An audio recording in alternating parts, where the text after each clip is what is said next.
Savvy hire savvy love savvy hype.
Oh boy.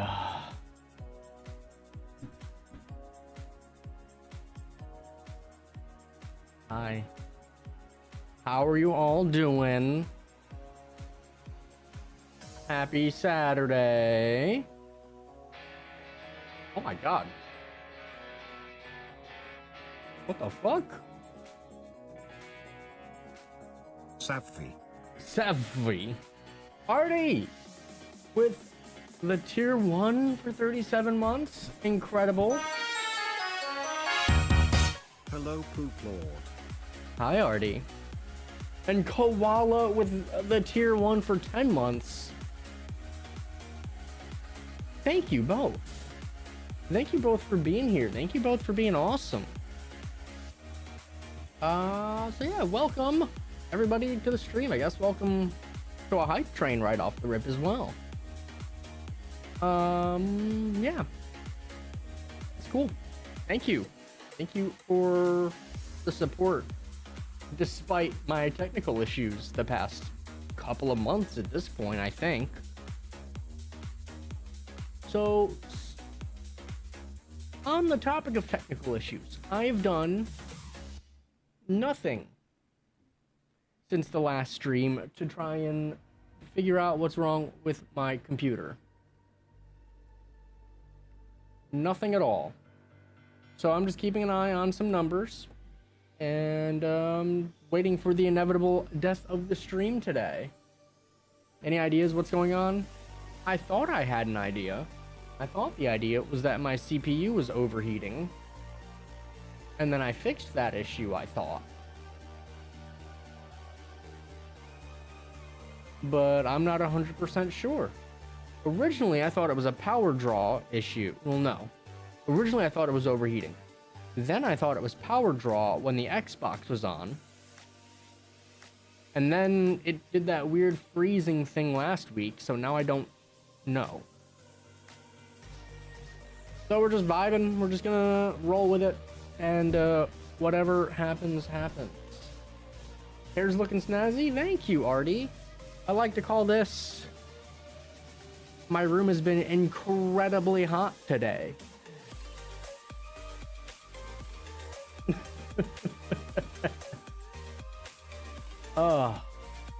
But yeah, no, I have no idea what happened last week, because what happened last week wasn't even what was happening before. Like, before, the PC was just restarting. Last week, the stream, effectively, I couldn't do anything on my end. Because, like, there was a weird desync, and my CPU was running at 100% on all of its cores. So something happened and it just got overloaded, and I have no idea what. Whatever it is, it seems to be more than likely CPU related. Like, right now, all my numbers are looking okay, I guess. Sitting around 50% of CPU load. Some cores above, some cores below. Sitting around 60 or 70 degrees C on it. All that seems about right. So we're just gonna keep an eye on it. Hopefully keep an eye on it. When I tried to do that last time, I got so hooked on the game, I wasn't keeping an eye on it. But speaking of game, I'm gonna try and play more of the Roottrees. The problem is, Roottree Mania is really fucking hard, and I have no idea where my investigation left off. So we're, I think, going to effectively be starting Roottree Mania from scratch. Not really, but that's, I think, what it's gonna feel like to me. So, are y'all ready? Let's hop on over and see what we got.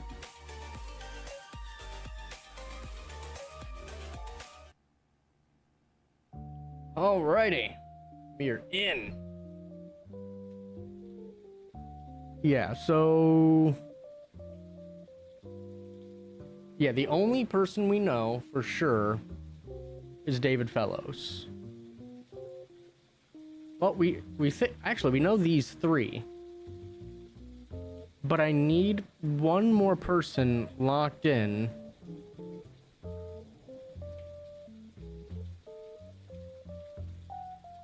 To get these three locked in for reals for real. And like I said, I have no idea where I left off in my investigation because my shit died the way it did.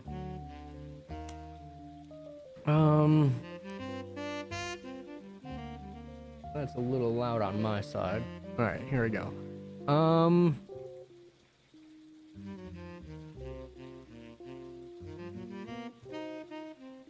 Yeah, so we're pretty much done with the Felix Fellows stuff, I think.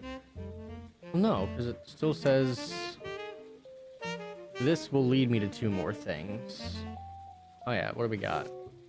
8. 8, 5, 2, 1. 1. Oh, I'm sure Miracle probably has something in here, right?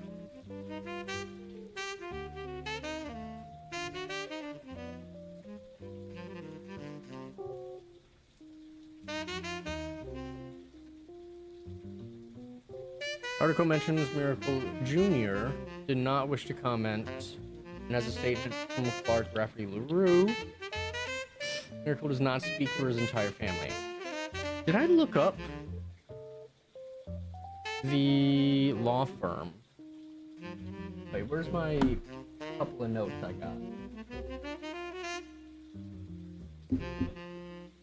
Ruby Legal Enterprises. Let's look them up. Nope. Dropping shit.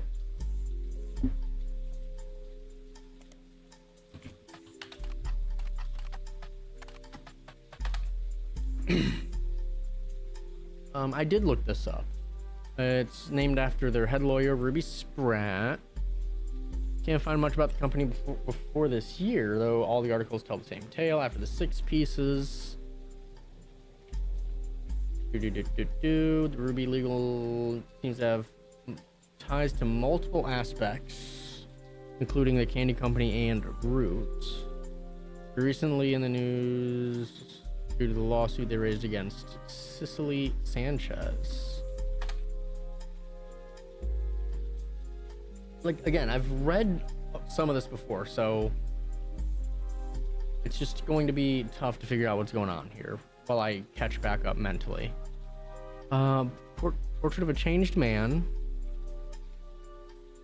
Which one was Portrait of a Changed Man?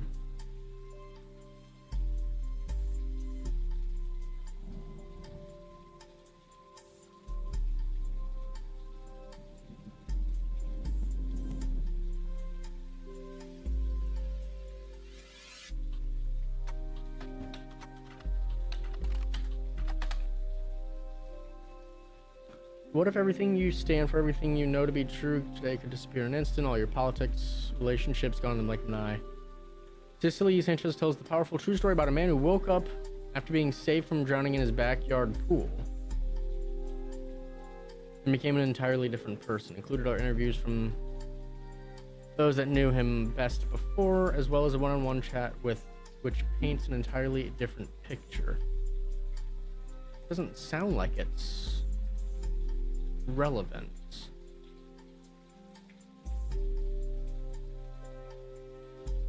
Cicely appeared in a magazine called Piketty with an article about a book she'd been commissioned to write for Guy Hudson. The magazine and Cicely herself were immediately issued a cease and desist due to its inclusion of pictures that she never had the rights to publish. That's what it was. I believe Cicely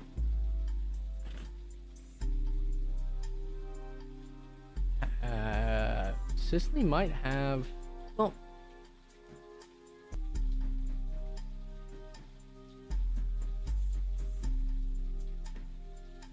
I feel like Cicely is either a part of, hold on, I don't know anything, man. My brain is a little fucked up. All right, so let's do Cicely Sanchez in Piketty.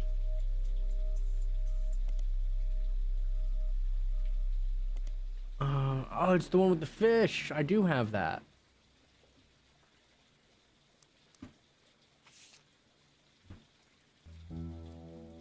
The story concerned an unreleased book she'd written about Guy Hudson. It seems that it used his photo of Guy and Cicely that Cicely did not own the rights to publish. Unfortunately, the magazine was issued a cease and desist by the Roottrees lawyers. It was pulled from shelves, and the version you found in your periodical search had the relevant pages removed, rendering this magazine useless. Well, you say that, but there's also 8 clues because of this.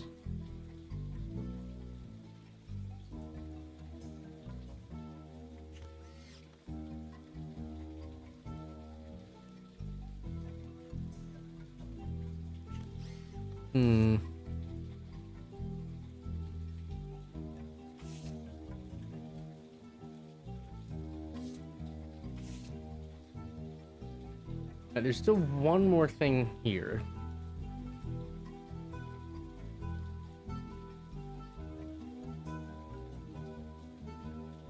Clark was announced as the permanent successor to Carl. Clark is the dude that came to me about all this. Well, let me look up Jane Doe Rootree. It's still just the same Anonymous article, which doesn't sound like it's relevant.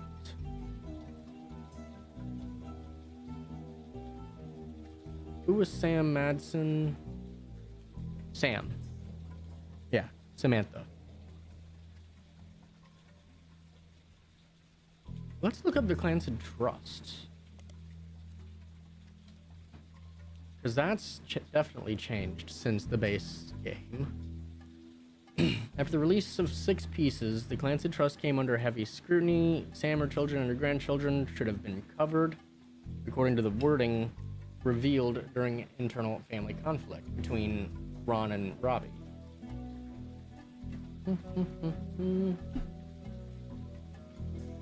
I feel like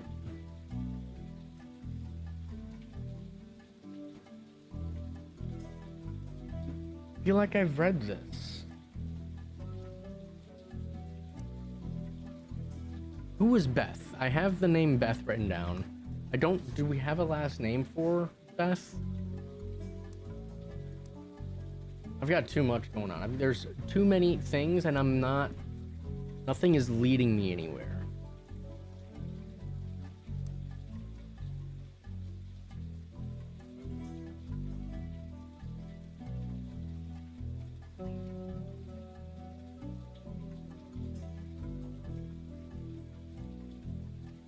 What was the deal with Elizabeth Garland?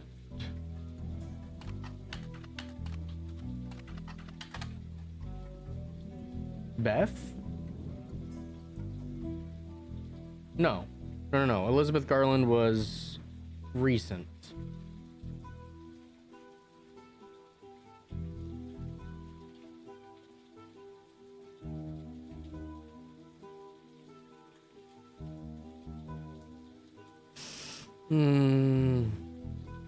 Interesting.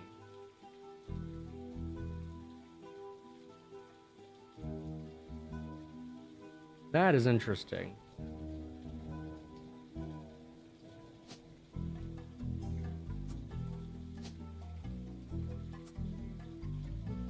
Unless that's just supposed to be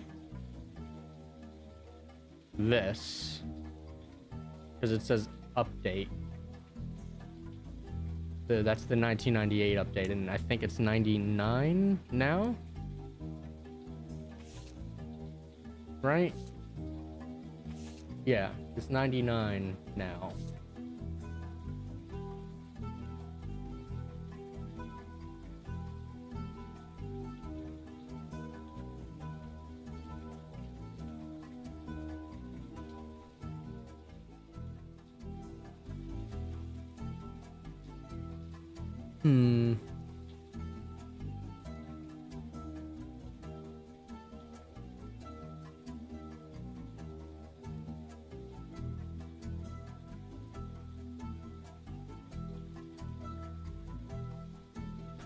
Hold on, I'm gonna do something silly here.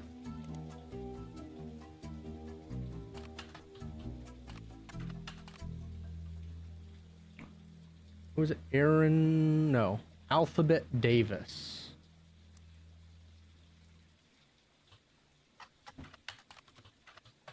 No, okay.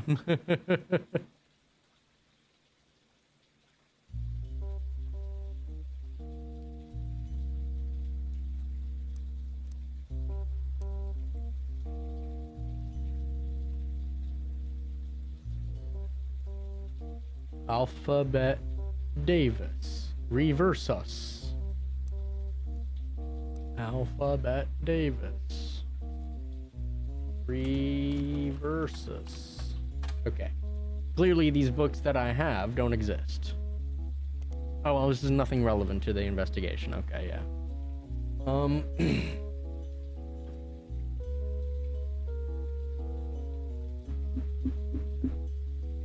What was the name of the farm? I don't... It was, her last name. The Anderson farm.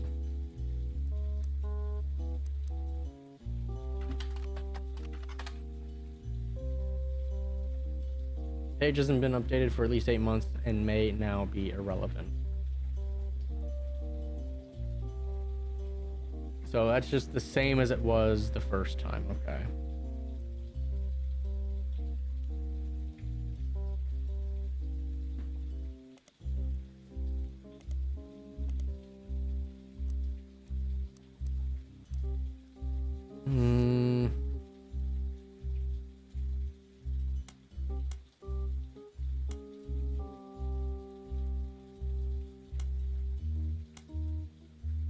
Appeared on the cover of News Time holding a photo of his mother and Guy Hudson. The article concerns his insistence that his father was Guy Hudson. The story was dramatic and sensational, initially dismissed as fake, until a DNA test proved that he was related to Guy Hudson.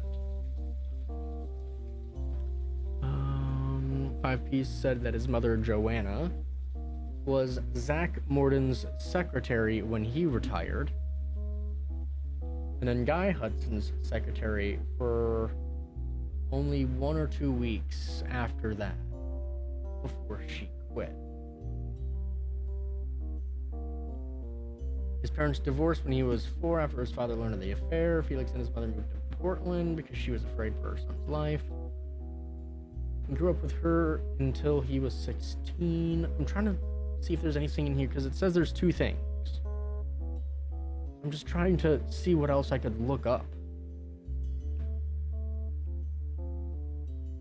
Love letters to Guy Hudson, as well as a letter from his father containing threats. Threw it all away, with the exception of the one photo. Oh. The magazine also includes some additional history about Five Piece's career. Felix was born to Riley and Joanna, but has never rapped without a moniker.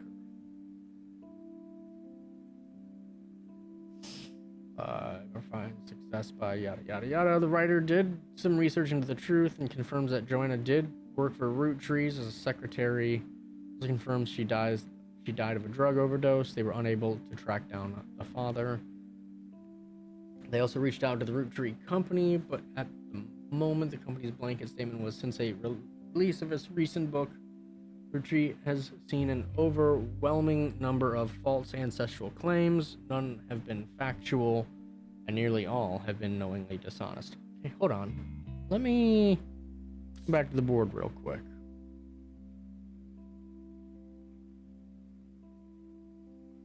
What if I looked up Edward Clancy Roottree now?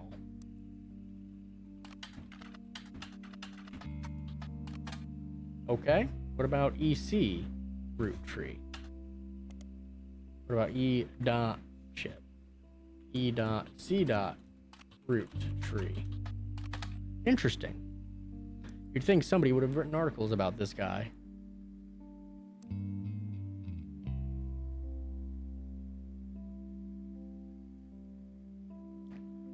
What about John Miller?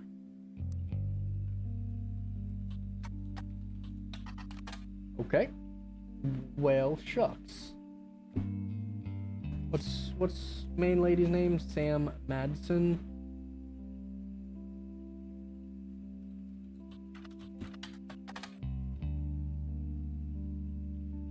6 pieces unwrapping. Did I look this up? I did, because I have it. Yeah. Reviews were mixed, and its time on the bestsellers list was limited to only 2 months. Most reviewers agree that the core of the book about Samantha's fathers. Let's look at the book. Did I flip through it? There's nothing to flip through.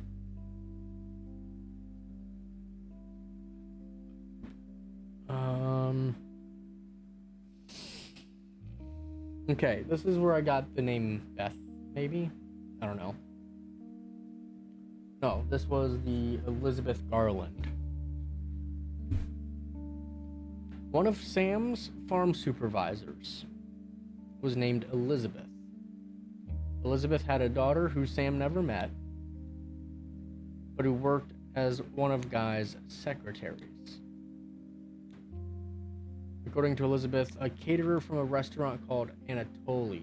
I did look this one up. That didn't lead anywhere, I believe.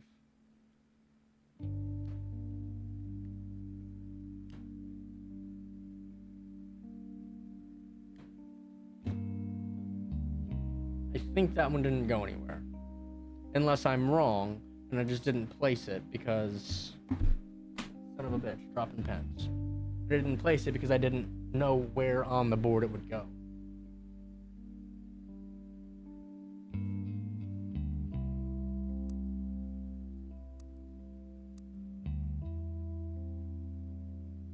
Oh no, there's all right, Christine Garland.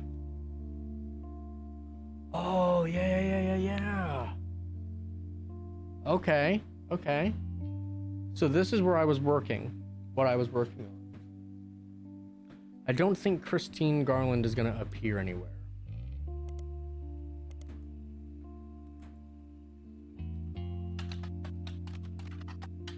Well, especially if I spell it wrong. No. Okay.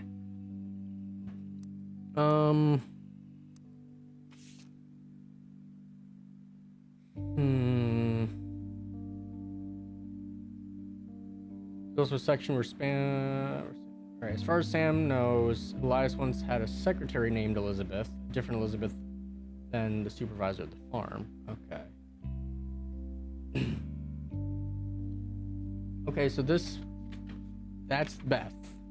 That's the Beth that I have written down here. Gwyneth was much kinder to Sam than Elias was, and was the first to invite Sam to family events.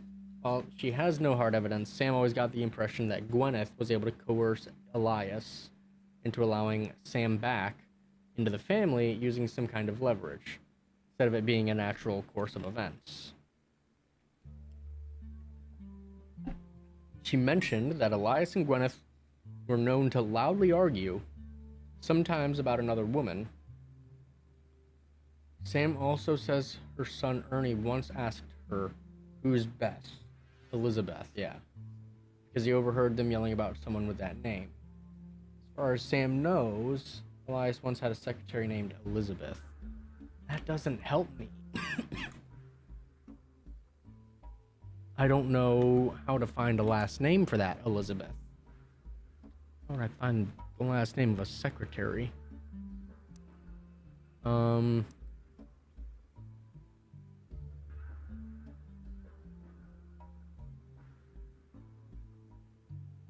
Could look up Elias Roottrees, maybe. See if anything's changed. A little bit.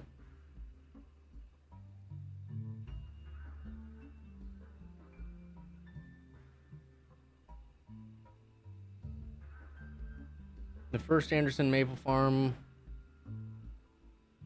used to be a popular tourist attractions, traditional values, financial rights. This was a rise in support was the pickets from gay rights activists when some particularly inflammatory organizations made their pilgrimages. Much less of an emphasis on Elias as a historical brand connected figure, but there have also been those who have argued it was his right to decide how to split his inheritance.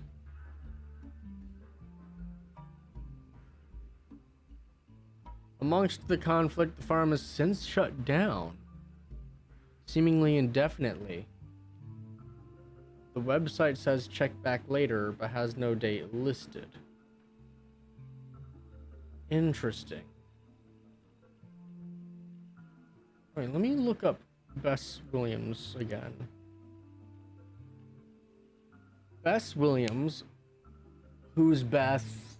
Maybe who's Beth? Thinking, you know, maybe if it was a child, maybe the child misheard the name. Bess Williams was an author born in the late 1800s. She lived just outside Miami and died tragically young in a major hurricane. Oh, maybe not. That struck the area in 1926. Bess has a minor history with the Roottrees. Her only notable book, Family Man, was widely considered blatant propaganda about Elias. It had all been forgotten until recently when it was re-released during the height of Roottree mania. There's a site dedicated to hurricane statistics also mentions Bess Williams. The Boca Doral Library, not far from where she lived, was partially destroyed in the hurricane. When they rebuilt, they named the nonfiction section after her. The library was expanded again in 1950 and then closed in 1963 when multiple larger libraries opened in the surrounding area that made it redundant. That doesn't feel like there's anything good there for me. Let me check Family Man.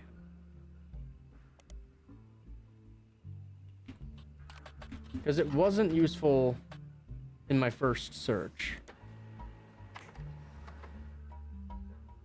there's something here.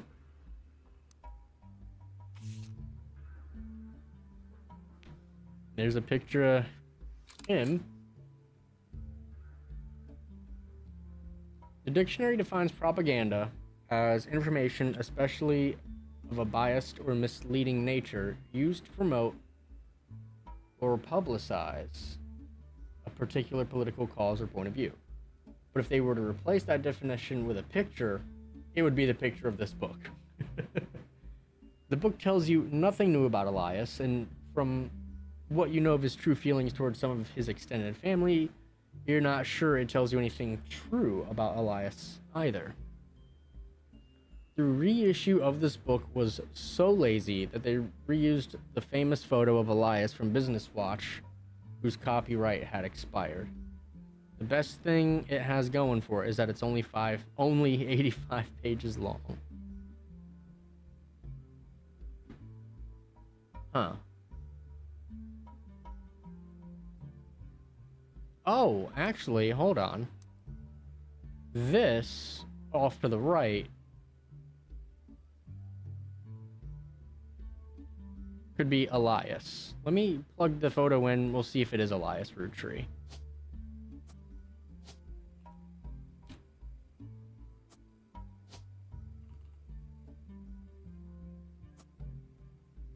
If it is Elias, then one of these others is wrong.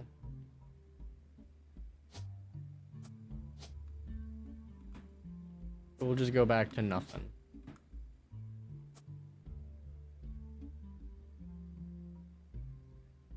Because see, both of these are green. The family tree update was us adding EC Roottrees. The problem is I have something with his picture on it, and they're not letting me take the picture. Right?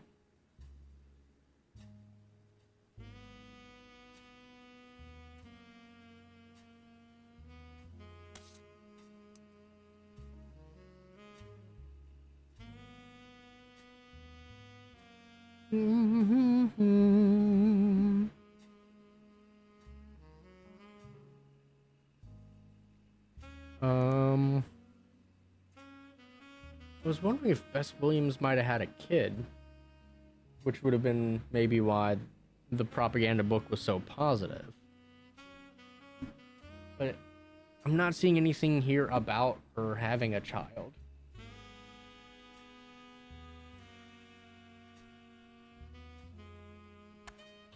I'm gonna do something silly here. Okay.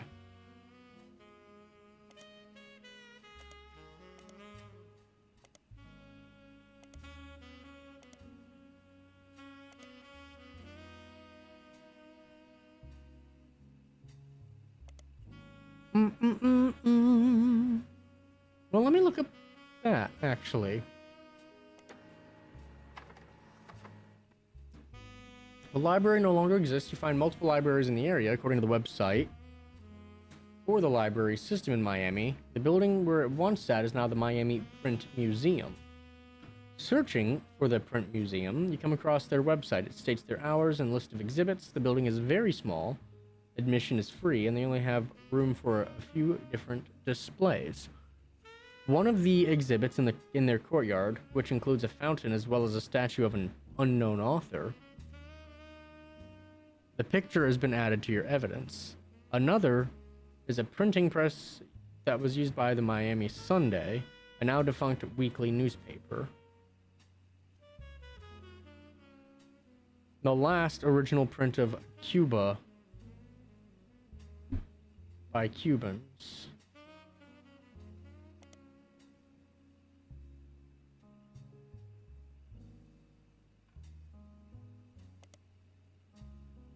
Miami Mercury Sunday was a newspaper that only lasted a year.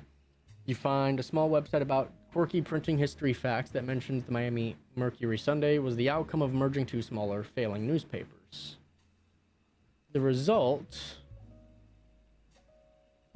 This resulted in one larger failing newspaper, which was only notable to the author because by combining the names the way they did, it was tied for the longest title for an American newspaper at the time. The newspaper in Jefferson, Texas. Sure. There's a real place with a real newspaper called the Jefferson Jimplecute? Jimplecute? Okay, so that was just down to an Easter egg, I guess.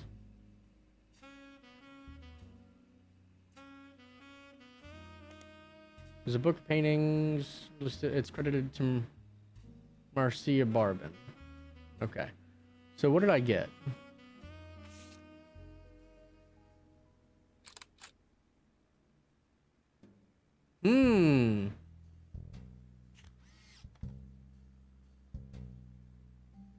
Interesting.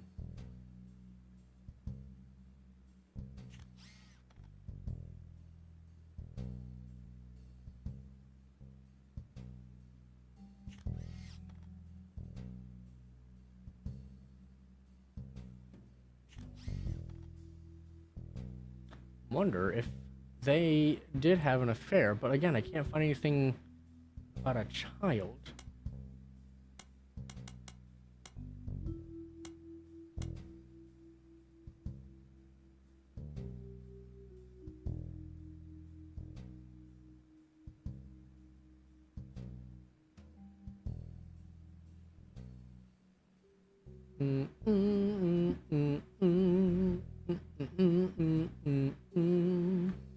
Actually, hold on. Let me go back. Shit. Ba, ba, ba, ba, ba.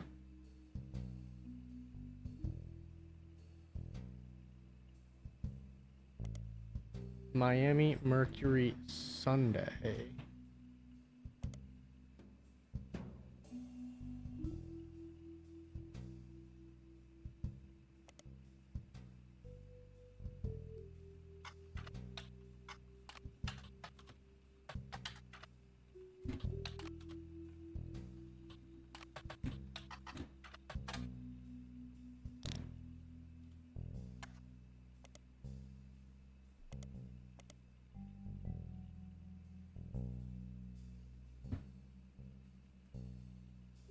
Oh.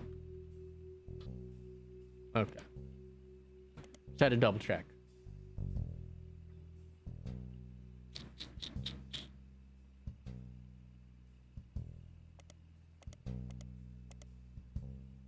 The Miami... So that was a dead end.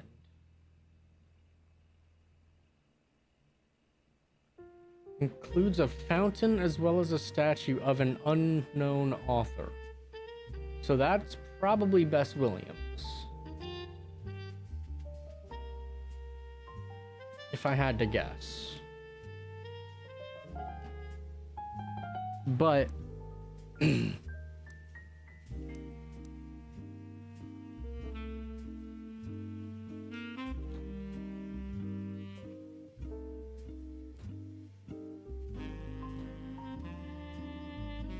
that doesn't help me. I've got multiple lines of attack to find people, but nothing's coming back with anything.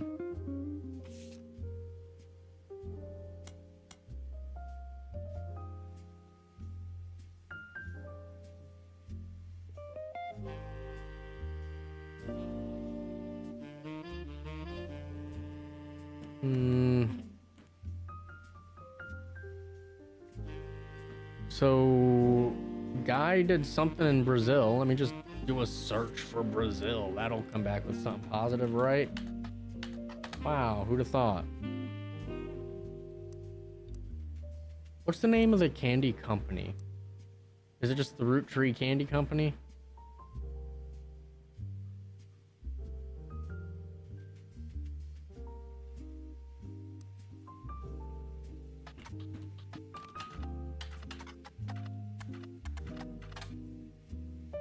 Okay. which has changed over the last many months at the Roottrees Candy Company. Although during your last search you got a good look at the history page, the design itself has clearly become much more sleek and corporate. Gone is any focus on Elias. Instead, the site seems to focus on the present status of their candy offerings, with high-quality JPEGs of each of their products. There are also some small ads for Root, which is the clothing company owned by the Roottrees Candy Company. There's a small section at the bottom that lists the president as Clark Rafferty LaRue. A short bio mentions that he was responsible for some of their marketing before taking the reins after the unfortunate plane crash. There's also a small memorial section for those that perished in the plane, including the Roottrees sisters, Carl and Brenda.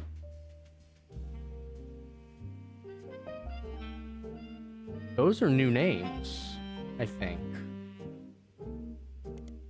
Okay, Kurt Johnson, Mark Sanchez were the pilot and co-pilot.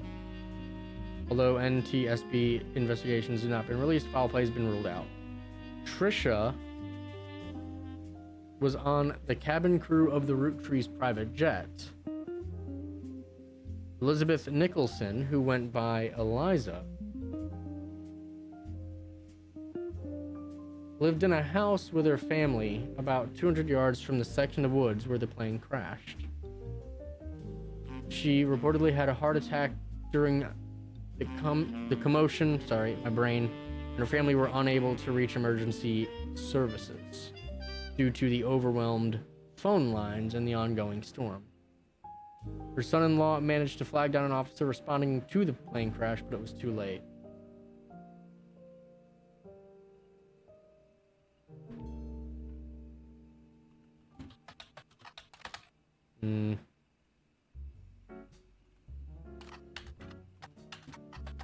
Okay.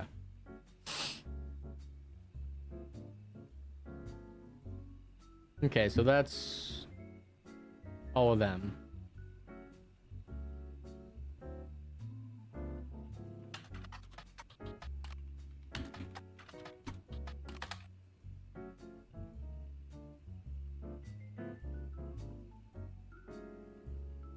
Many websites eulogize Carl with his daughter and wife. As far as you can tell, Carl and Brenda Roottrees never had any marital issues. You do come across an article about a Kristen Valdez, who claims to have been Carl's high school sweetheart before Brenda. She's not made any claim about having any child with him. She just appeared to be paid to talk about his early life. Most of it's boring. Says that they met when he was sent to a private school near her hometown and broke up when he graduated. Moved back to Butler County. I mean, I don't think this is going to... Yeah, that doesn't go anywhere. That's fine.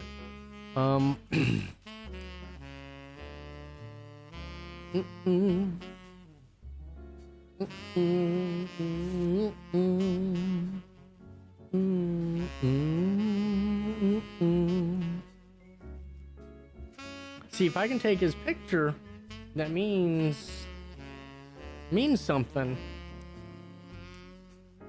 But I can't find dirt on you.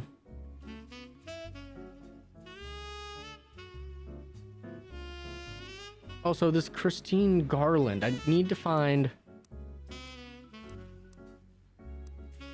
Where is it? These missing pages. June 99, Picotee.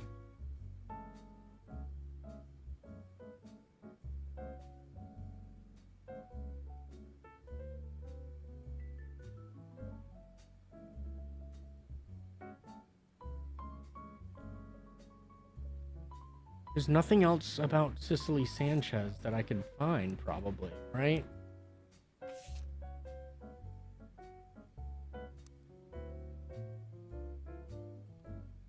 Well, she wouldn't have been... Hold on. If we're going birth names, they both wouldn't be Garland.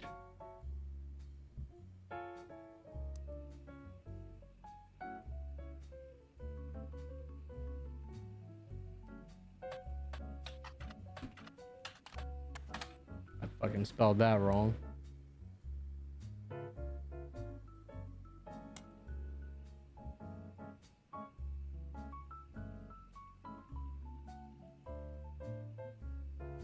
She'd been commissioned to write for Guy.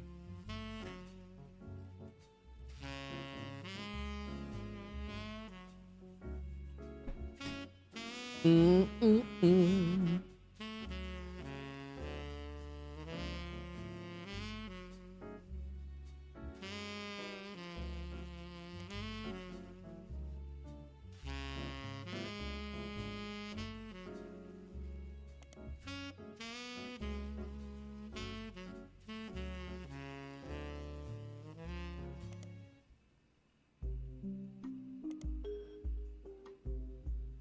All right, what does this say about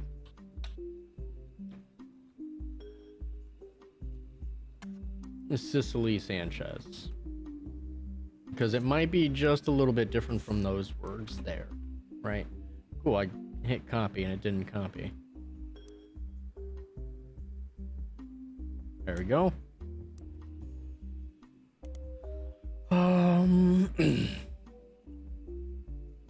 Following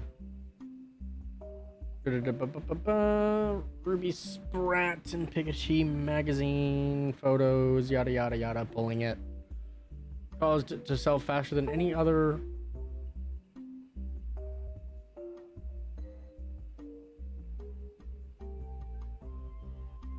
In the magazine's history, though only for a day, the people would never have normally purchased it, went out of their way, just in case it would be worth something someday, especially caught the eye of conspiracy theorists who assumed that anything worth suing over had to be hiding something.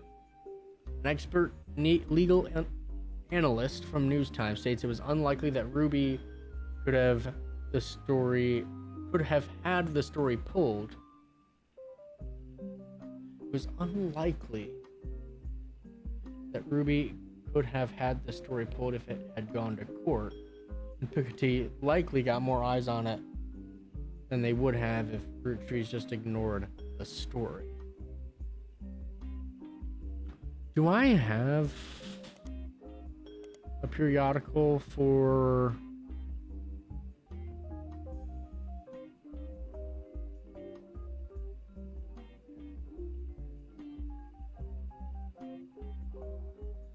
more conspiracy theory stuff? No. Okay, that's fine. How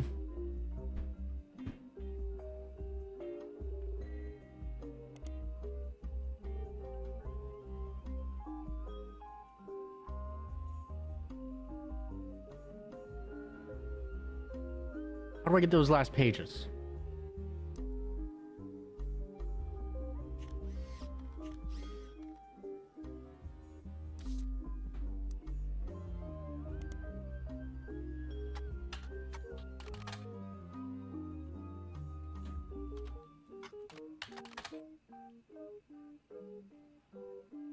I mean, I guess this would have been the one, yeah.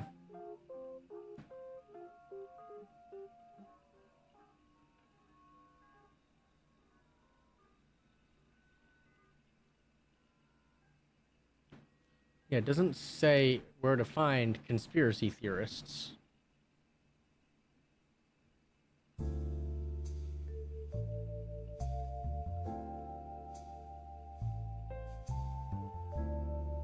I don't know what to look for, I'm gonna be honest. Let's just do a search for Roottrees Corporation. See what pops up now. Oh, that's the one we already had. Jesus. Then I already did a search for this, which gave me that.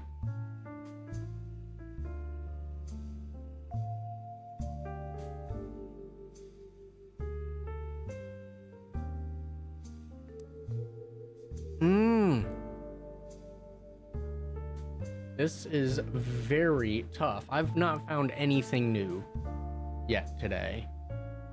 I don't know if I will. I mean, I got this photo of Bess Williams, maybe, perhaps.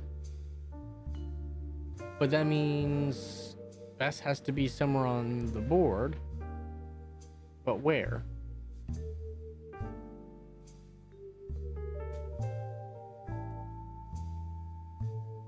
I didn't realize there were years here. That can be useful. Hold on.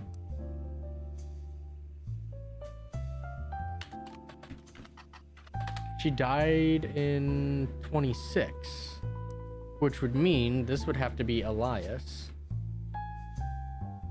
And this is Bess Williams. Author. First president.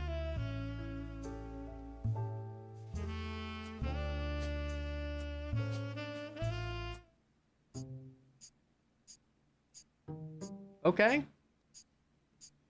Which means one of my other pictures is wrong somewhere. Of course, those are the other ones I got right. Okay, we're getting some other stuff. Not a lot.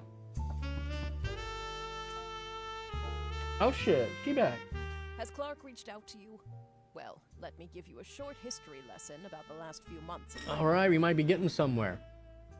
3 different people contacted me, claiming that somewhere in their history, they might be Roottrees. Oh? First, that young man, the rapper. I ignored that one.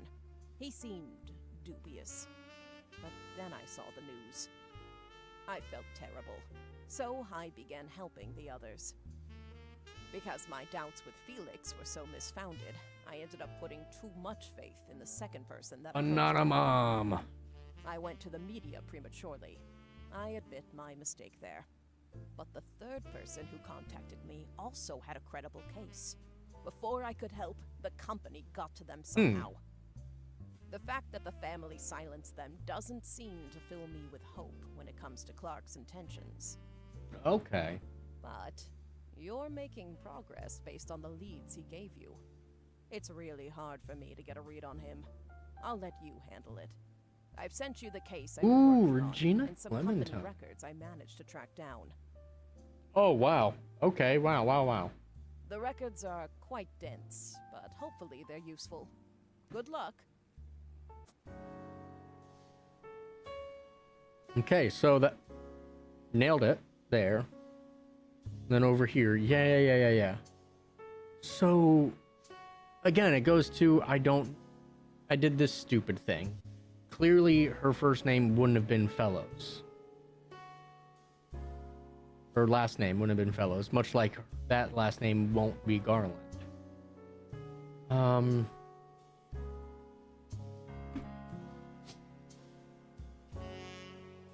Shit. Let me look up David Fellows again.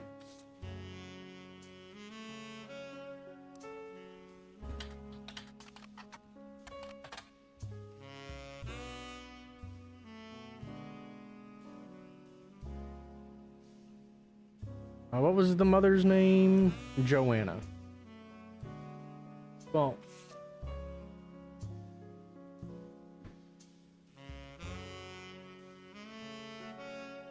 Joanna was Zach Morden's secretary. Let me look up Zach Morden. I doubt there's going to be a secretary that pops up, yeah.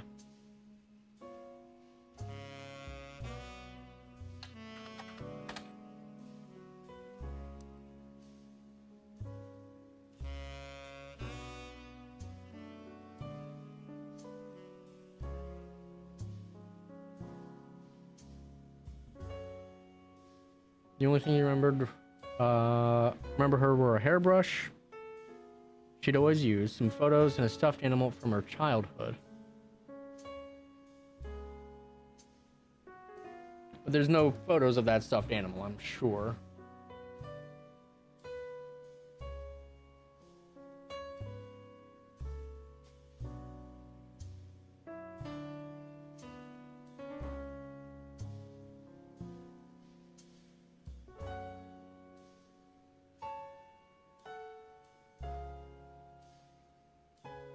Shit.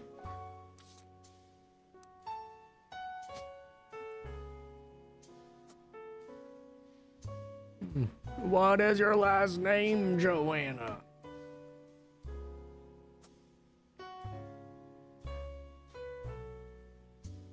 So they did have an affair Interesting.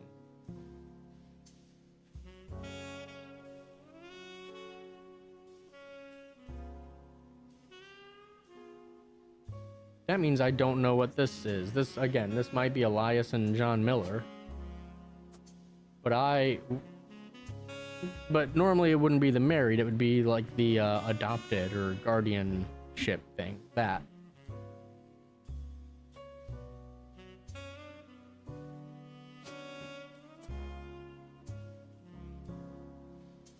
This has got to be EC, right? But I don't know.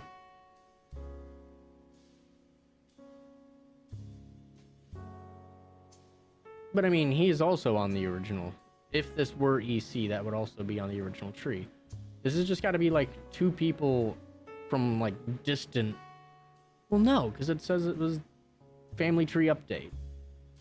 So it's either John, EC, and Sam, or Elias,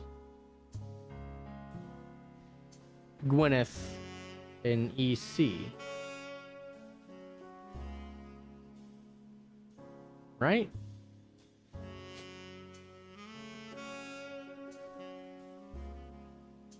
Well, it can't be Sam. Who was Edward? No. So yeah, it's not either of those. So this isn't a family tree up. This is somebody new.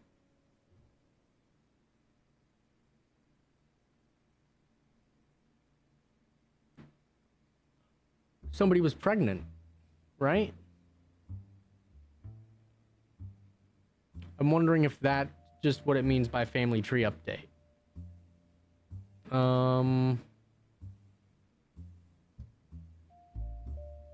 Where is she? Stephanie Landon.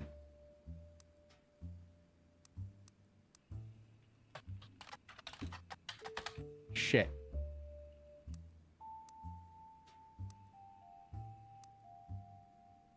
Weird. Weird that Stephanie Landon's not showing up here, because if she's a political figure,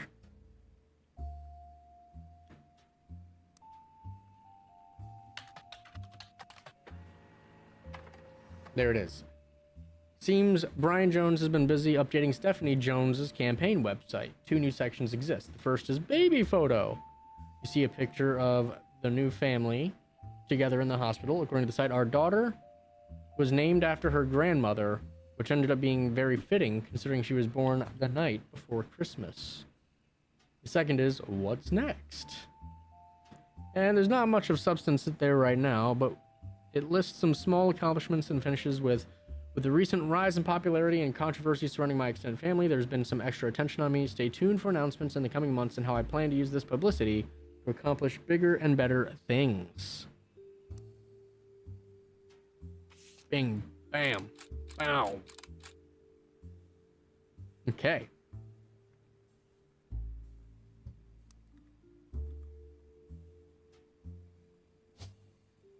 Brian Jones.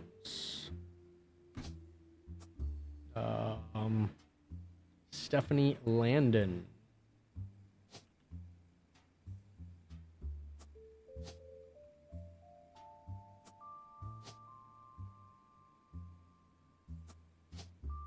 Baby.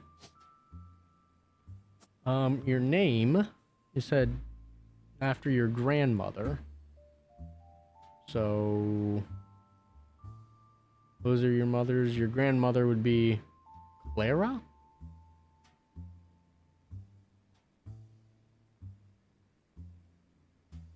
Of course it has to be on this tree, right? So, mother, grandmother.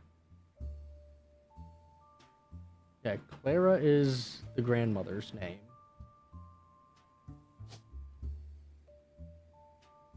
But that's not there. What the fuck? You're lying to me.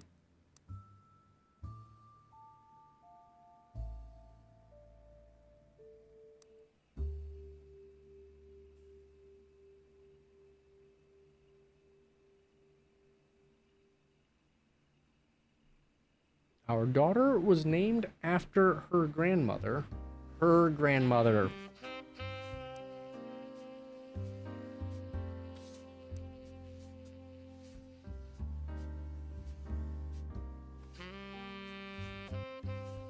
Caroline.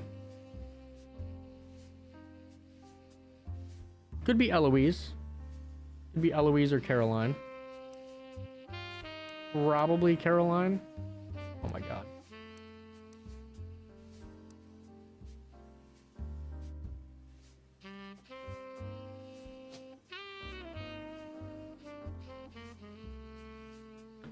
Carol, like Christmas Carol.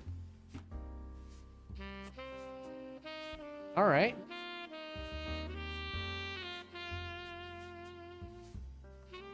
That makes a lot of sense. Cool. So we got the family tree update.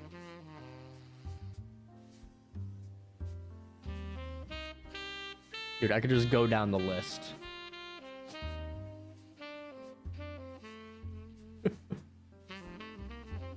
And then eventually find later how I'm supposed to find it.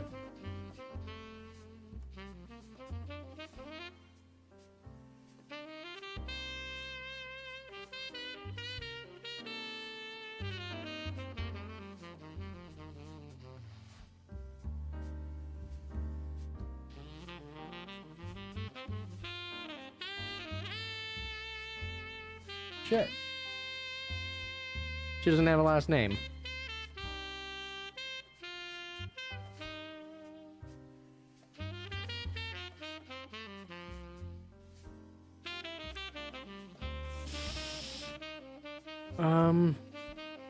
Oh. Interesting. Beth Knox.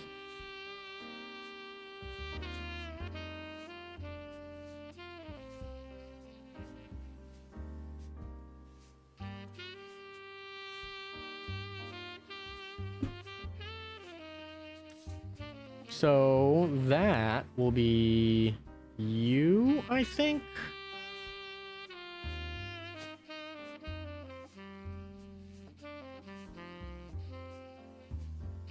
Oops.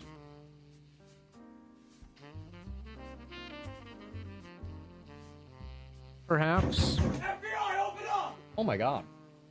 Epic! Hello, friend. How you doing?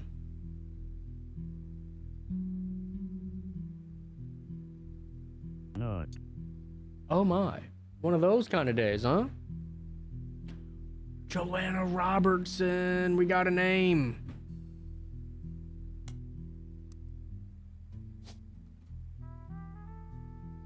But that's not good. Because if that's her name, something else is wrong. Do I need to change that? No, because that's her birth name.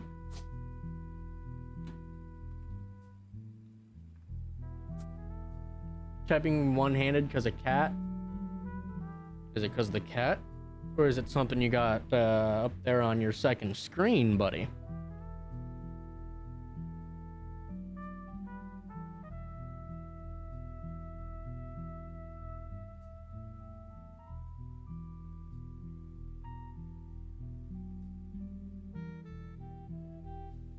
So, oh, you're on Mober. Okay.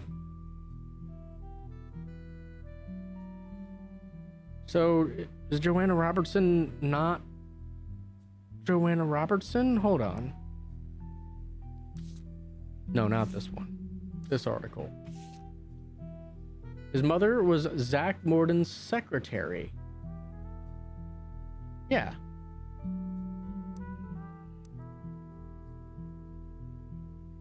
And then Guy Hudson.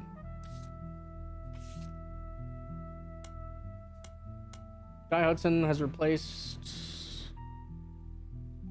Joanna Robertson, no longer listed, but Joanna Fellows. Yeah, so that's got to be Joanna Knox. Or sorry, Joanna Robertson. There's a Beth Knox somewhere in here. Who was Beth Knox?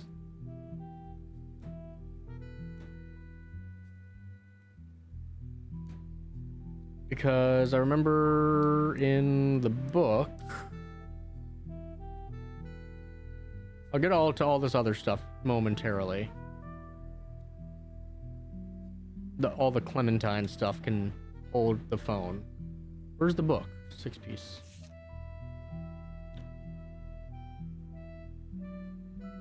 Who's back?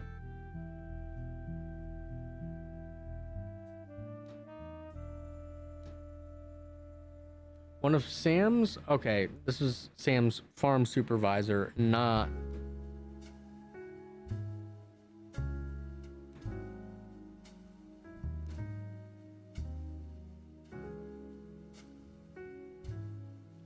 Sam also says her son Ernie once asked, "Who's Beth?" because he overheard them yelling about someone with that name. Elias once had a secretary named Elizabeth, a different one than the farm supervisor. Oh. I wonder if this is a Beth Knox here. Well, Beth Williams, maybe?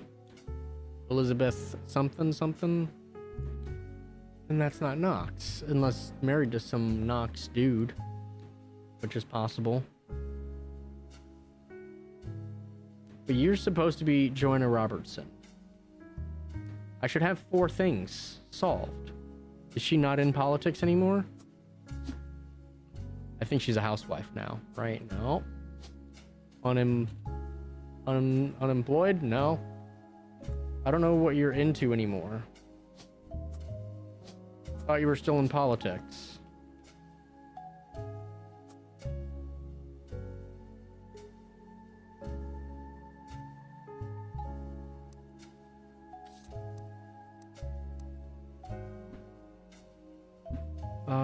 Stephanie Jones's campaign website, yeah. So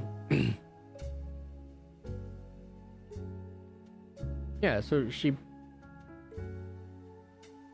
plans to stay in politics.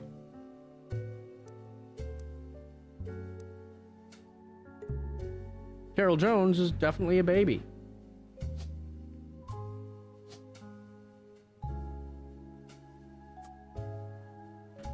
I mean, all of that has to be right, and that has to be right, and fuck.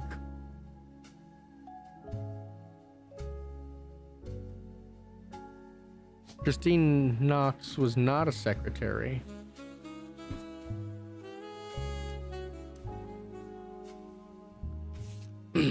Is there a Christine in any of these pages? Christine Farrow.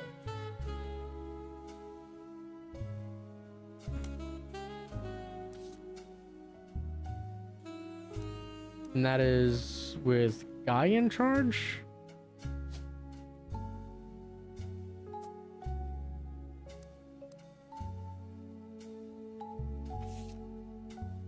No.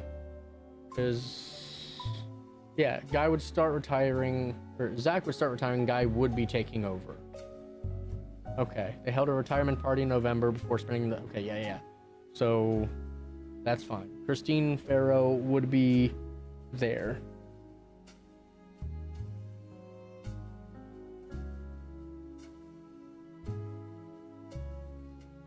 I don't know who Beth Knox is.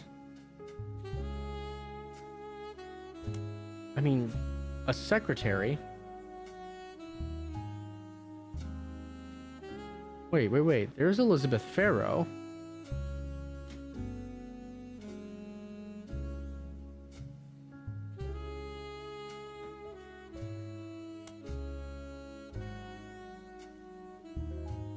Oh.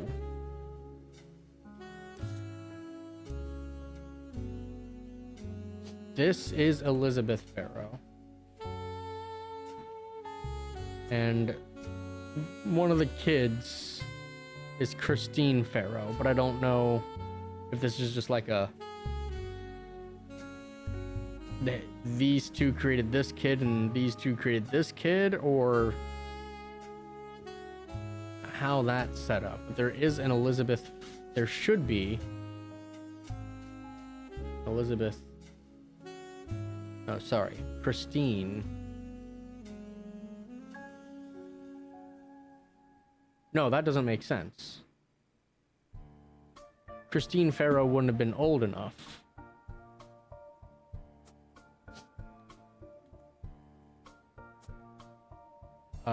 Farrow has to be somewhere else. I have no idea who this is supposed to be then.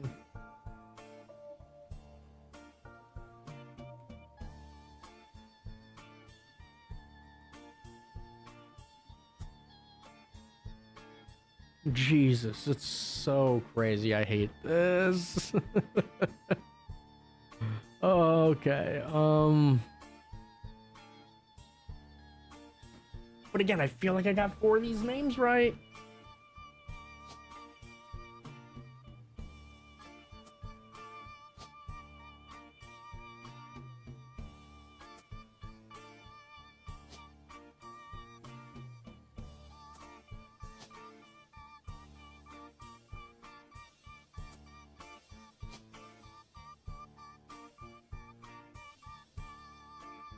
Because it says their last job was a cashier.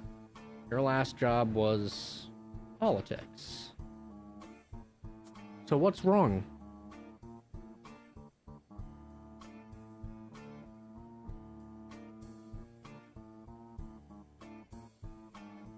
Brian Jones, Stephanie Landon, right? Yeah, we got those names right. You gotta be Carol Jones. Brian Jones posted his wife Stephanie, the new daughter.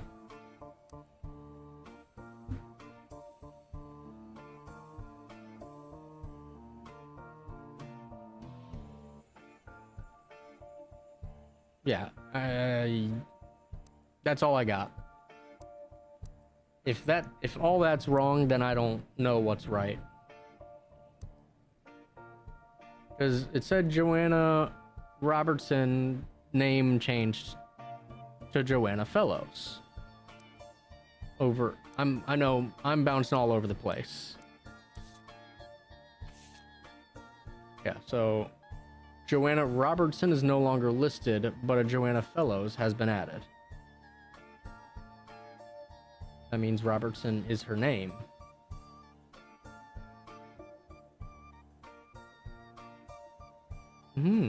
Elizabeth Cravensworth? Too many Elizabeths. Damn it.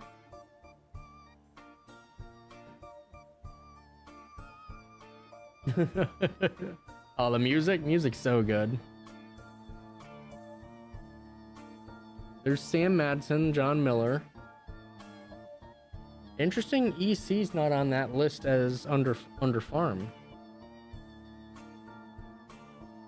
Oh no, product management. No, that's Eli, not EC. Okay. Yeah, no one EC here. Straight up just removed from the logs. Elizabeth Arrow.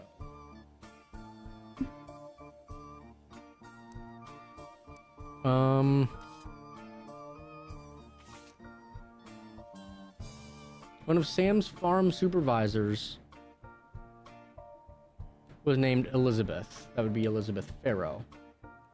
Elizabeth had a daughter who Sam never met, but who worked as one of Guy's secretaries.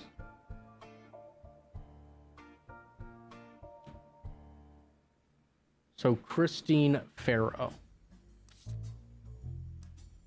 should be here.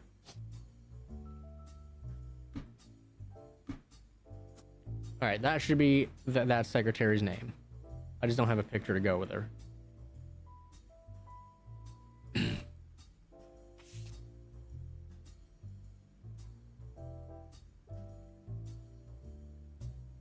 Yeah, see, that's 100% Joanna's photo, too.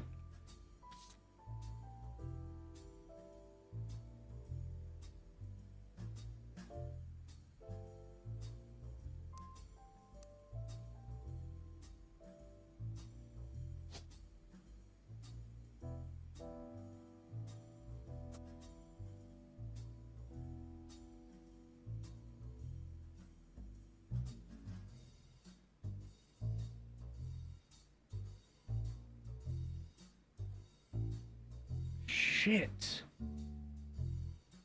This is stinky.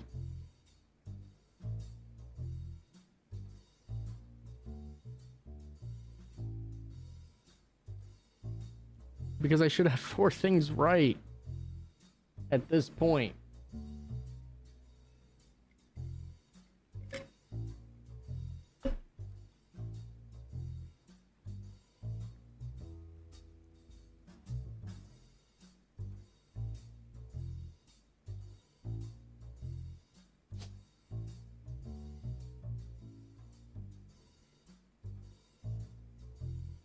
Yeah, because named after her grandmother.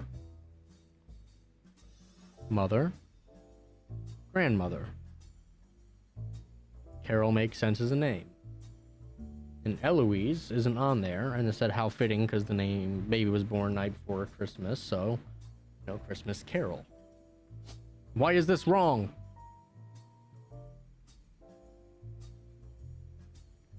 Why is this wrong? Or you, why are you wrong? You're not wrong. You were a friggin' cashier before you died. Of a drug overdose.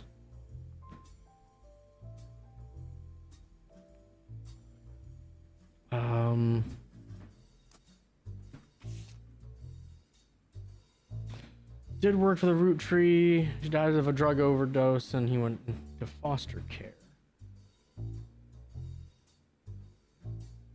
Where was there more information?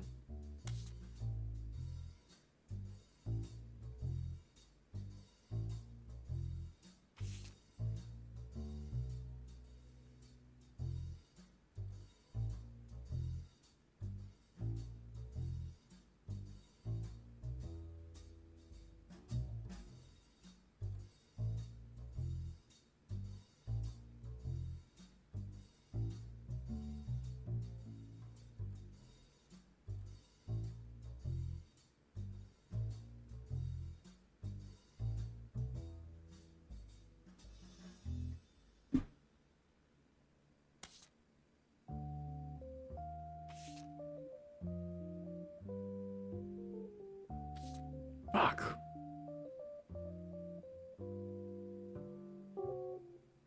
How do I finish that Joanna thing?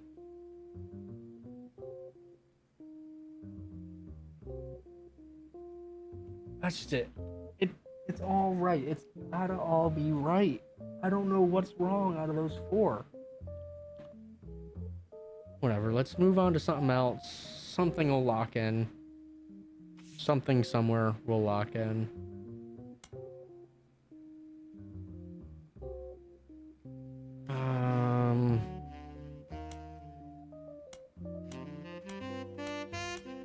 It seems like it's all probably Zach related stuff. Zach Hudson related era. Let me look at the Regina Clementine email. From 6 Pieces at Prodigy to Genealogy Genie.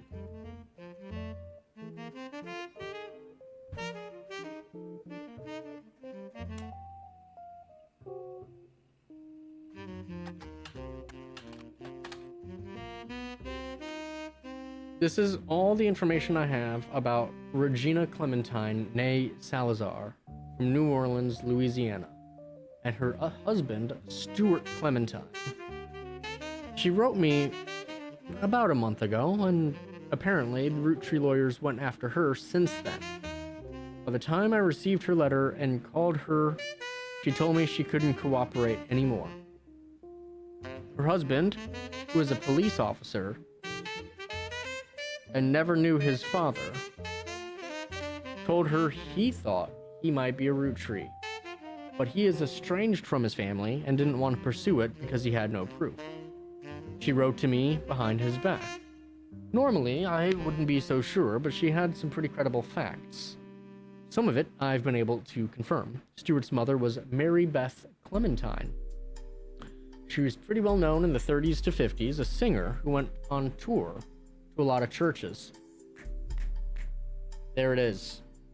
There is the link to Miracle. You can look her up online, and she was a pretty big proponent of adoption.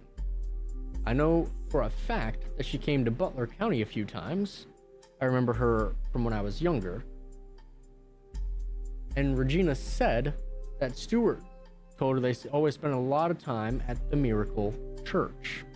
She sent me a photo to prove that she is who she says she is. I've attached it to the email.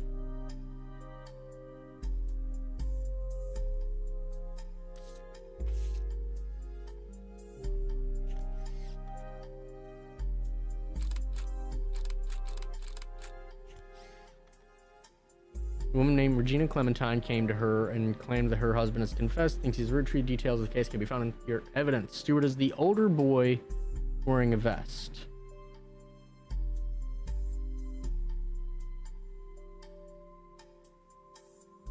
Okay. That is something. Dum dum dum dum dum dum dum dum dum. This.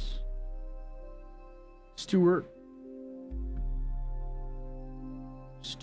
Clementine.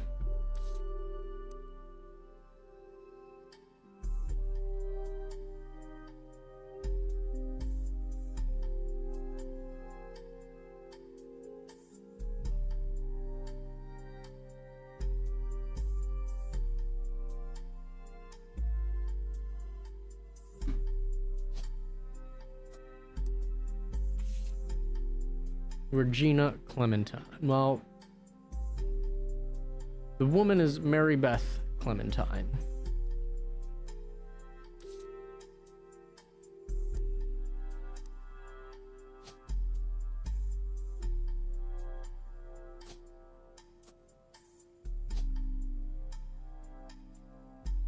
Musician.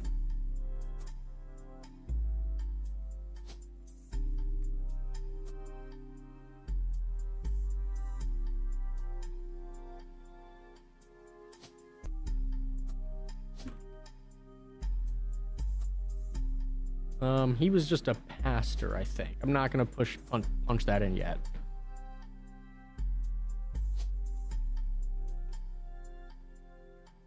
Right? And Stuart? Or...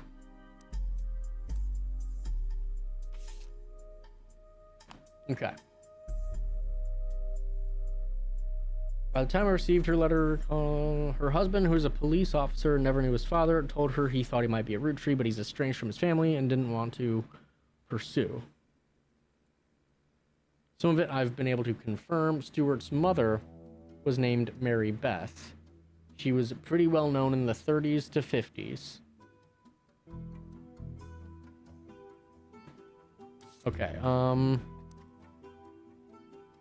so he would have been Stuart Clementine. He's the older. Whoever you are, you're the younger. And what? What was her name? Regina Salazar.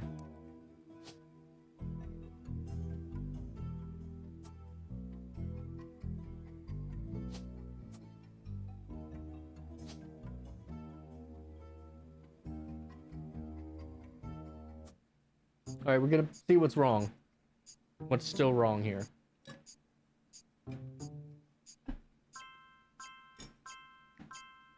How is... Oh, because Brian Jones wasn't a full person. Full person.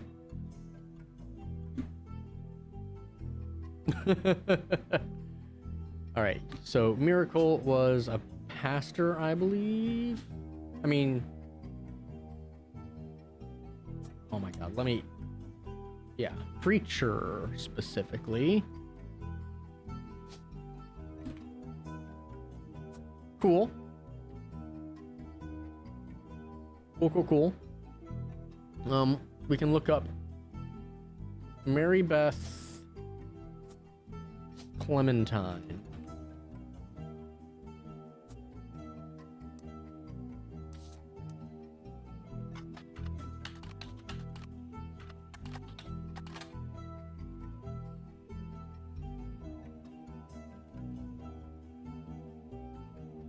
She was a singer most popular in the years 42-59. She traveled across the country performing at churches. Her repertoire was a mix of religious and popular songs. Although she recorded a few records, they seem lost to time. The only one you find mentioned was a cover of He's Got the Whole World in His Hands, released under the label New Edison.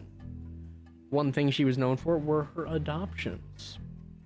She's listed on many sites that mention adoption and the history of adoption. She adopted 2 children in the late 1940s, Stuart and Mark.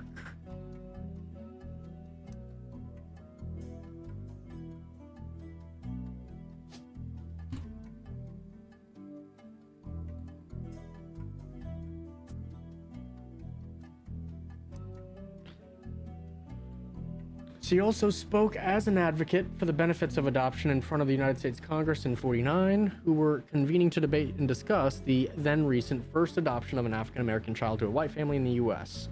She was specifically there to detail her experience going through the system to adopt Stuart. Her other son was adopted later, and according to a single line on one adoption site, under unusual circumstances.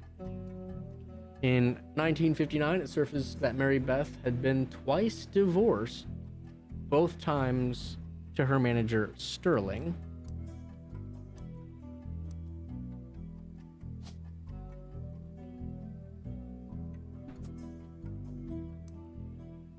This ended her career with the religious audience she had been catering to, and while she performed occasionally since, she mostly faded into obscurity. She passed away in '94 at the age of 76 of a stroke. Hey, welcome back, Artie. We are doing stuff. You actually were able to get enough done that we got more clues.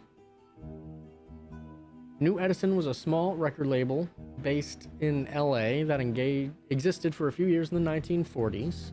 It raced to release cover records of songs that were gaining in popularity. According to a website about the history of recorded sound, it was named after its founder, Sterling Edison.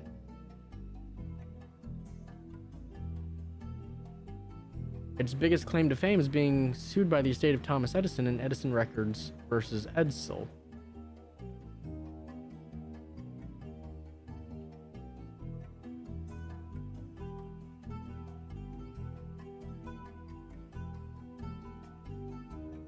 Sterling Edison? Hold on.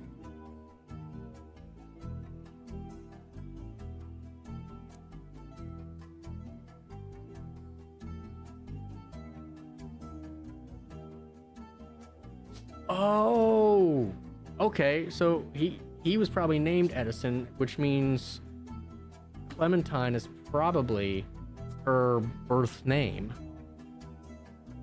which is why she had to adopt the children, perhaps? But that wouldn't be blood relation, would it? If she had to adopt them. And that's what we're trying to find, is blood relations.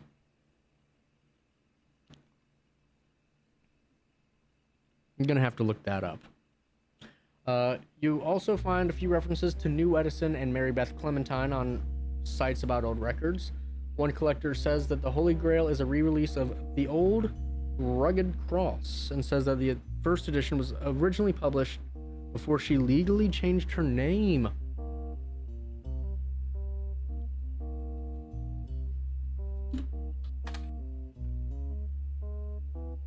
Shit.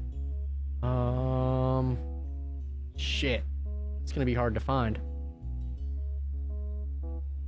Another site claims that the police had to be called to New Edison Records after its owner, Sterling Edison, got in a physical altercation in public, leading to divorce. No cited sources or evidence, and the site's content seems user submitted. There's an email address at the bottom and the phrase, "Send me your stories about old Hollywood," and I'll add them to the page.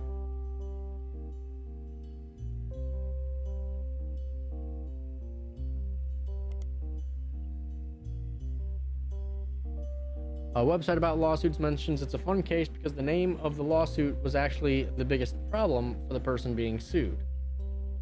A record producer who called himself Edison was immediately outed as not being named Edison. Edsel was a German last name at the time of the founding of the company. U.S. was at war. So Sterling Edsel.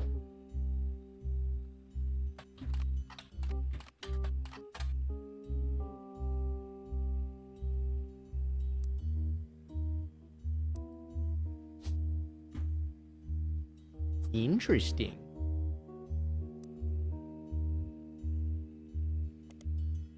Now, how do I find the old rugged cross? Where is that? Mary Beth Clementine released that for new Edison. Mary Beth Quaker.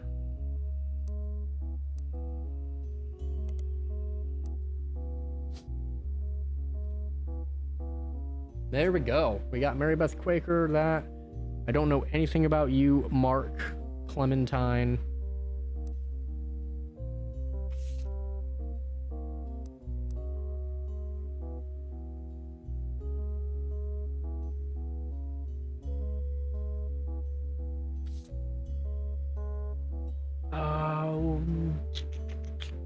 Most of my recent information would have been here. Let's start back at this.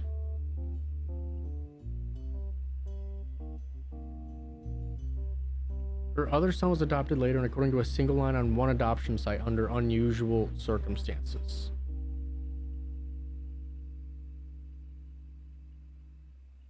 What does that mean? There's probably nothing.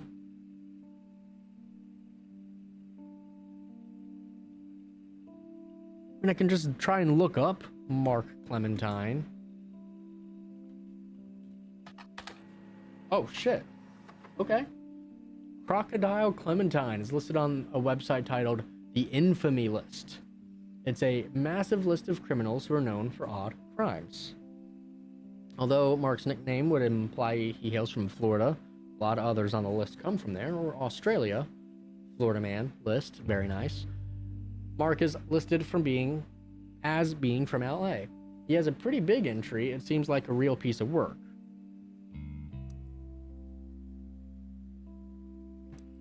There's a small note about him being the basket baby of 1950, but most everything else comes from his adulthood. He lost his job in '75 as a pilot for a regional airline after he tried to board the wrong airline's plane. He was drunk. He was charged with trespassing and assault. Nice. Good for him. In '82, he was arrested for transporting smuggled animals over Canadian and Mexican borders for an illegal reptile supplier in LA. He was apparently quite successful for the first 4 years, but was caught when he had to make an emergency landing in Portland after he was bitten in the foot by a crocodile, hence the nickname. Apparently, the Portland Telegraph is credited as having given him his nickname. His mugshot from this incident has been added to your photos. In '93, he was released on parole, but his freedom didn't last long. He was arrested in '94 in San Diego for violating... He was arrested in 1994 in San Diego for violating parole on an attempt to visit his daughter's graduation. He famously punched the principal, a man named Billy Sims. Billy Sims is the principal of Sandstone Canyon High School, who had his 15 minutes of fame in '94 when he was punched by Crocodile Clementine at a graduation ceremony. Pretty much every news organization, from trustworthy to tabloid, seemed to have their own take on the altercation. It wasn't the punch that captured the nation's attention, however. It was Billy Sims' matter-of-fact response to the threat and his comments afterwards, as heard in a now-famous audio clip from someone who was recording the ceremony. Billy saw Mark hop onto the graduation stage and said, "Sir, you'll want to sit down, or we'll have a problem." At that point, Crocodile reportedly sucker punched him in the face. Billy, apparently only slightly dazed, said, "All right, sir, I guess we'll have a problem." Clementine tried to throw another punch, but Sims anticipated it and performed a maneuver that spectators described as a wrestling move mixed with a backward somersault, which immediately brought both men to the floor with Sims straddling Clementine, keeping him neutralized. As security arrived, the recording captured someone asking, "How'd you do that?" And Sims' response was famously, "Trust me, I'm as surprised as anyone." Okay, so Mark had two kids.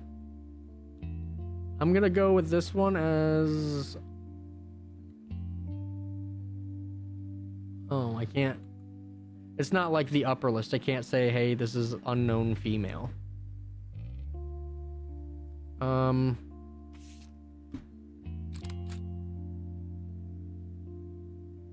There he is. All right, cool. So I guess his job was he was a pilot.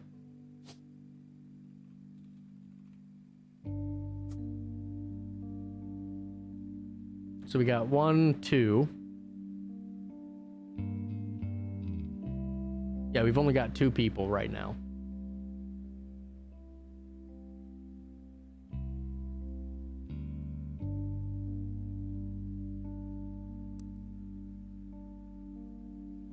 So how do I find out more about this family?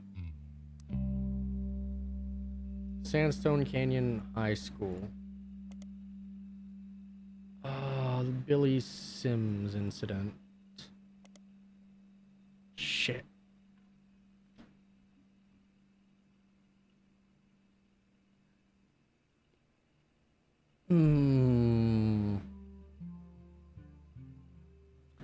There's something here. Because in an attempt to visit his daughter's graduation. Portland Telegraph, actually. Hold on. Run-of-the-mill newspaper based out of Portland, Oregon. They have a website with a lot of dry statistics and how many subscribers they have, how many issues there have been, and awards they have won. The Portland Telegraph.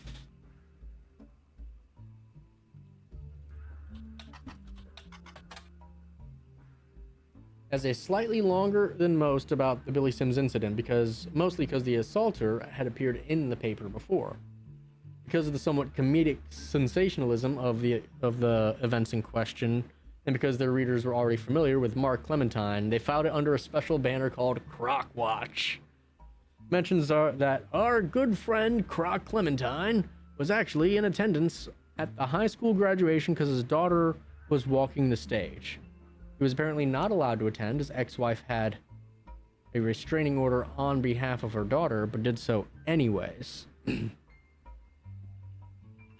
was unknown to the school staff, including Sims, at the time who he was, but a security guard recognized him, and that's when the trouble started.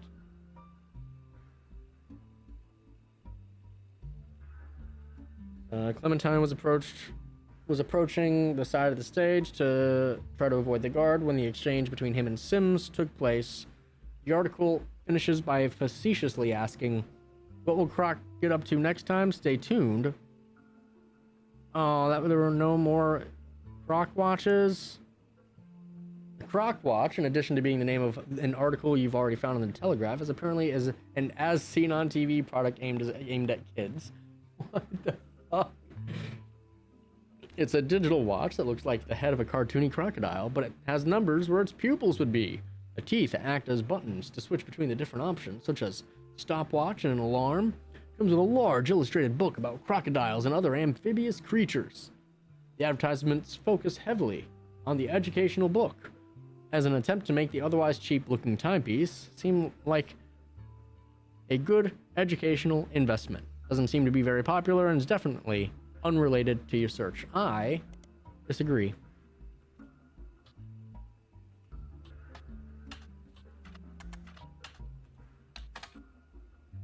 That still doesn't...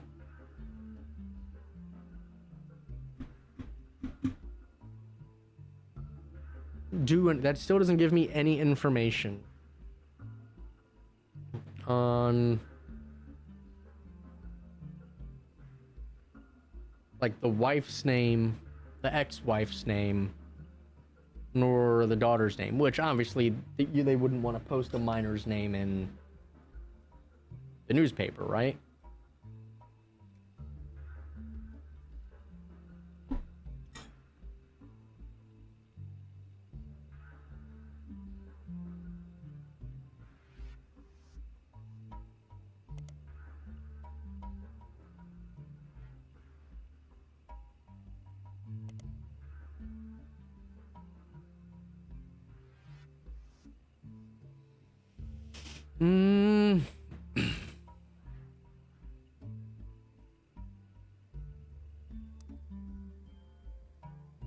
So it received national press. And I've got another photo of him. I mean, I could put the other photo up. But that's where that trail goes cold.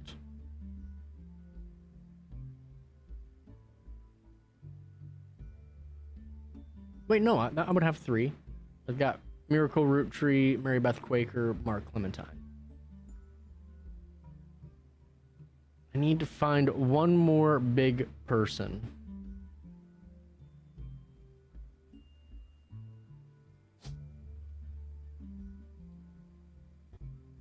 Thinking there might be a Beth Williams over here. Because they kept asking, because of this. Those two getting in the fight and then asking who's Beth. Beth is probably a hidden child.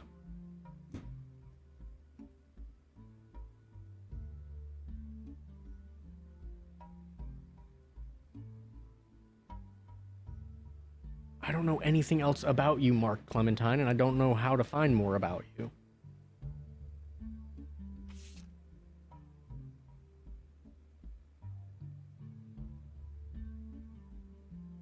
Her husband, who's a police officer and never knew his father, told her he thought he might be a Roottrees, but he's estranged from his family and didn't want to pursue it because he had no proof. She wrote to me behind his back. Stewart's mother was named Mary Beth Clementine. Know for a fact that she came to Butler a few times. Gina said that Stewart told her that you spend a lot of time at the Miracle Church. And then that's what this photo's about. Now, if you look at this photo, there's a sneaky little shadow in the background. That's probably Miracle.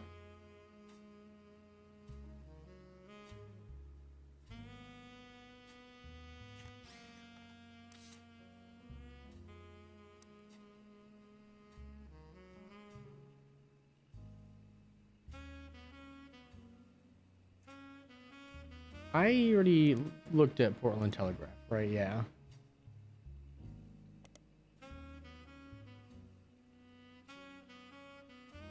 Oh, I could look up the Basket Baby in 1950. A few sites about true stories focused on and around religion mentioned that in 1950, a gospel singer named Mary once found herself dealing with a real-life baby Moses situation. Apparently, she was a rather prominent supporter of the concept of adoption, and somebody decided to test how much. They left a baby on her doorstep in a basket. According to the sites, she adopted him without question and raised him as her own son. Although it wasn't national news, in many circles, he became known as the Basket Baby, and even went on tour with her as he grew up. None of the websites state who the woman or the baby were, likely to prevent people from looking into either of the people too closely.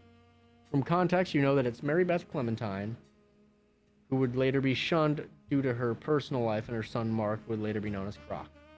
That still doesn't help me. Gosh darn it.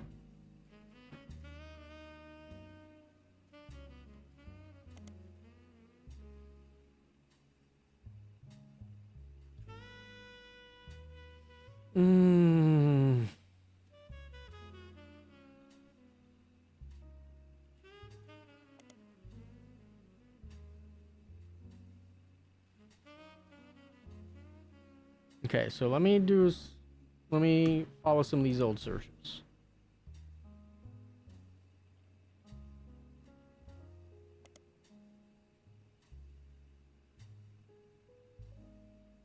See, it doesn't say anything here about anything.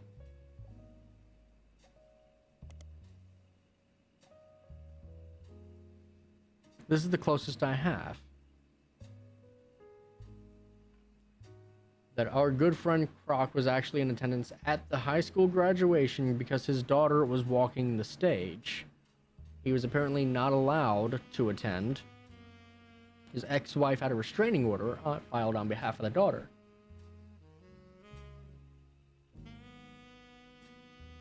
Hold on. It says he'd appeared in the paper before.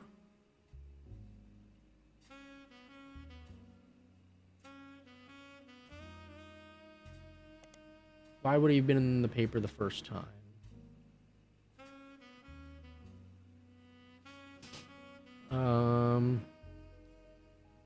This.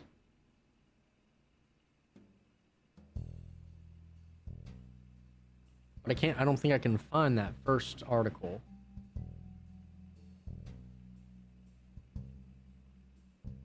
Let me just use the periodical and look up Mark. Yeah, let me look up Mark Clementine. There it is. There's the first article, yeah. The Portland Telegraph was the one that provided the nickname Crocodile Clementine and has some details about the Crocodile Clementine's first major arrest. He was flying weekly between LA, Juarez, and Vancouver in a small plane. His flights were very low, literally under the radar. He was only caught because he was bit by a crocodile on the leg and had to call in a mayday because he was losing blood. He tried to tell them he was a crop duster who somehow cut his leg on a loose piece of metal in the cockpit, but his story seemed very odd, and controllers quickly alerted the police without informing him. When he landed, they were waiting. He was promptly arrested. Damn it! That also has no information.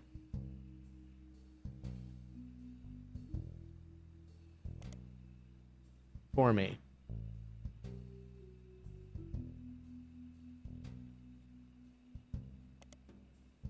Oh, hold on. Piketty magazine's kind of sleazy, so they're not afraid to publish a few details that more reputable news publications normally wouldn't. Nice. They did report on it, and you get a few bits of information. Billy Sims was once arrested for throwing a Molotov cocktail at a company that was found to be testing their products on animals. According to police paperwork, Crocodile Clementine's bail was paid for by Costarito Jacobson. Gonna have to look you up. Piketty interviewed other students that were at the event to find out if anyone knew anything, and the word going around was that Mark showed up because his daughter Mary was graduating that night. All right, we got a name for the daughter. I assume it's the older of the two. Ooh. Might be the younger of the two. That was 93. I mean, 6 years. She could have gotten married in the 6 years out of college. One of these two is Mary. I'm leaning towards the younger one, though. So let's see who this person is.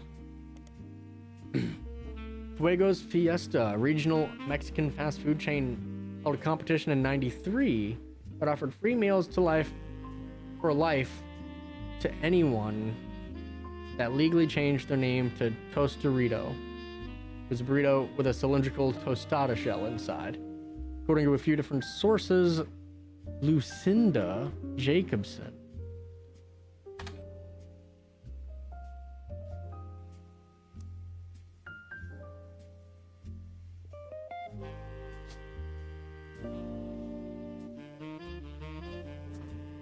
Okay.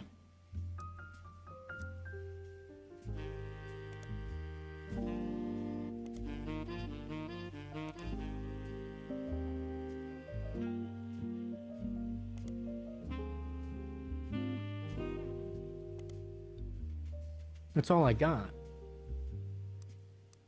I mean,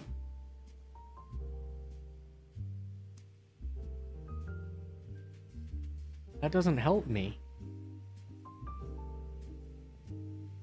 I mean, it does. It gives me a new name, but I don't know where that name goes. I don't know where to look for that name.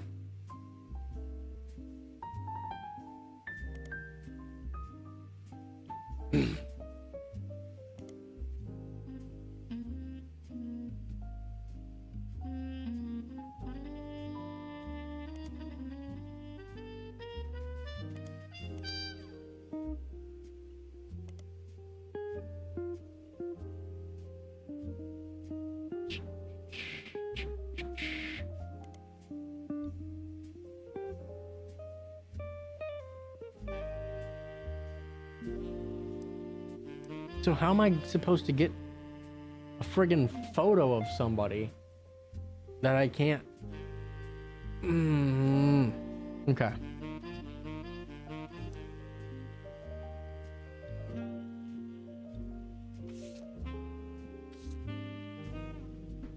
I'm missing something in this.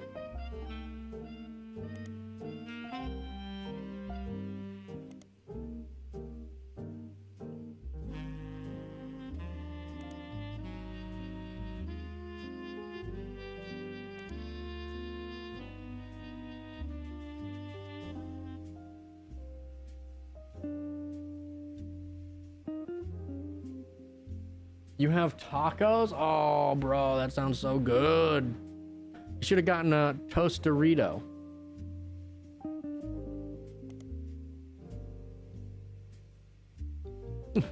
It's a burrito with a cylindrical tostada shell inside. I made them myself. Hey, I'm not hating on your tacos. I'm just saying, I just found out about the toast Dorito.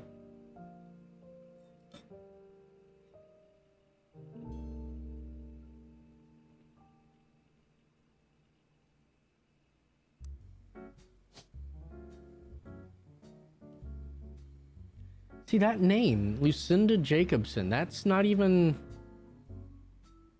a name I can select for anything. Which means that name's gonna have to come up somewhere else. Tacos still fit your diet? Very happy about that? Hell yeah.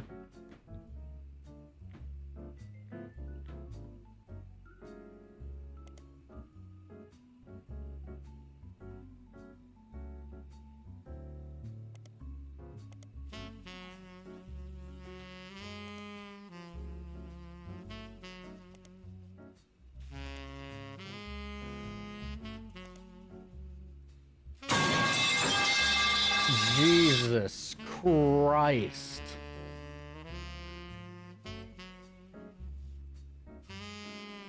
Hi, Diamondback. It's great that that still works if the rest of the stream doesn't.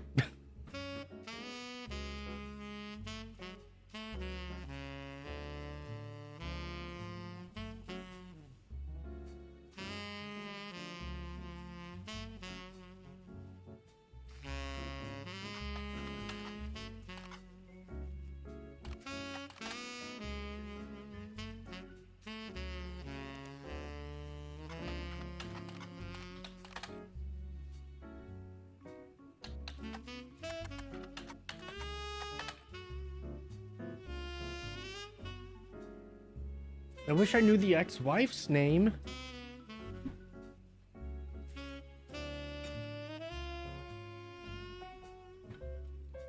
But I hope, Diamondback, despite you coming in here and immediately trying to ruin my earballs, I hope you're having a great night. Is that so? Thank you for the bits. Fingers. Oh yeah. Artie, is it still really, really hurt? I'm sure the answer is yes.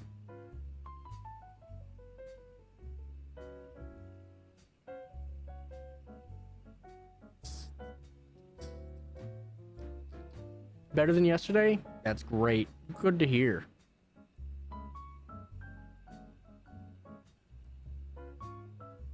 I don't...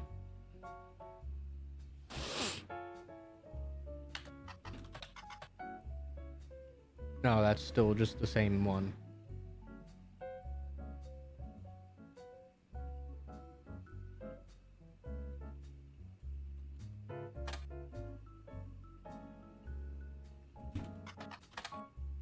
Still all the same thing.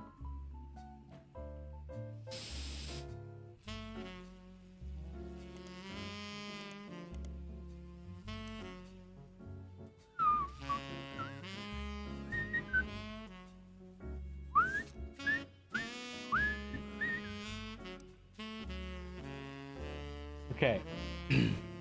Is there another magazine that I should know?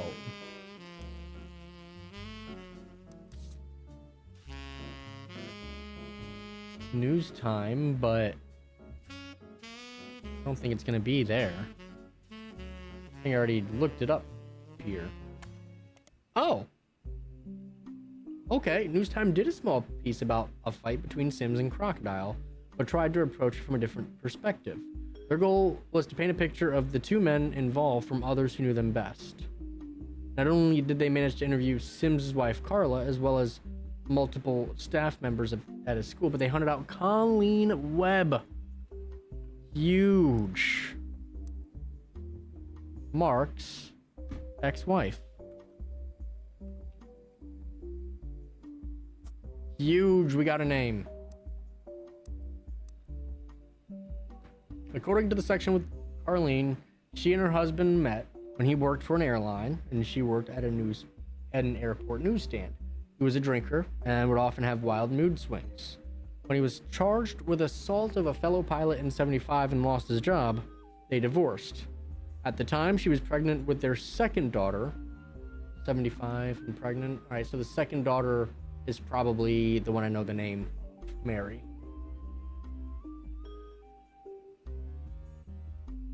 Pregnant, and she felt like she needed to get out before things got worse. She left him and moved to San Diego to live with her sister, and told her oldest that her dad had to fly planes for the army.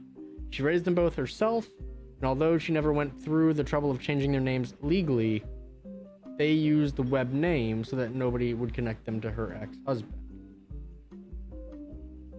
But she didn't change it legally, and I'm looking for legal names. So this would be Mary Clementine. And I have no idea who you are. So let's do a search for Mary Clementine. Of course not.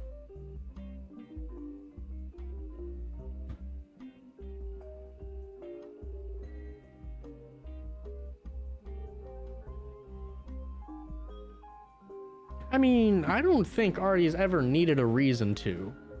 She's the kind of person to just do it, you know? Let's look up Colleen Webb.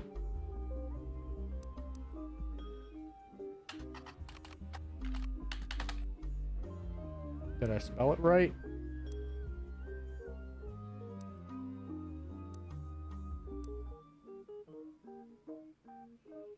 I did, but nothing there.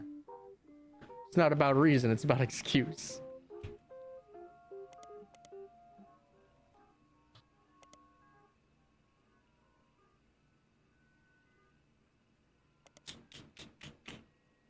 Okay. Shit.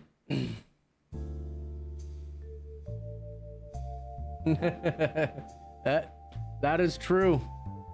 That is very true. It's right there on her driver's license. I've seen it.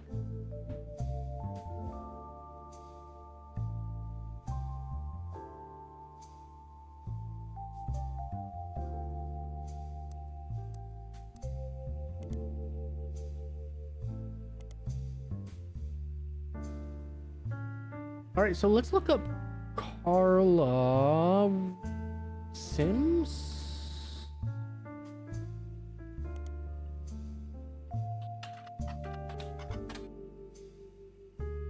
Carla Sims comes up very occasionally. On a small percentage of the articles about Billy Sims, Carla appears to be a nickname, although you have no way of being sure. It seems to most often stand for Carlita, doesn't seem related to your search.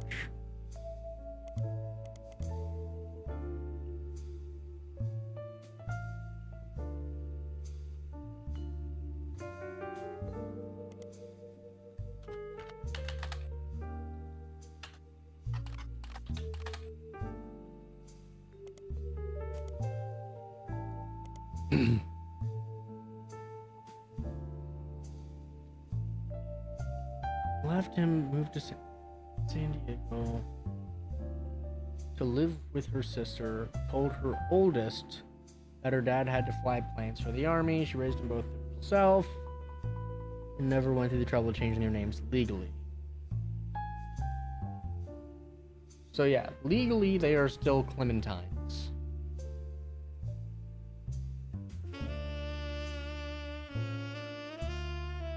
But I don't know.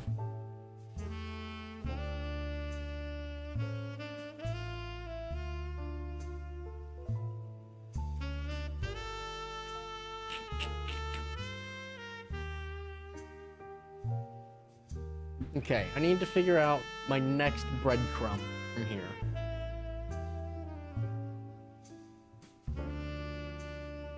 Actually, you know what? Give me a couple minutes. Got ads running. They're probably not gonna last. They're probably not gonna last too much longer. But sit tight. I'll be back.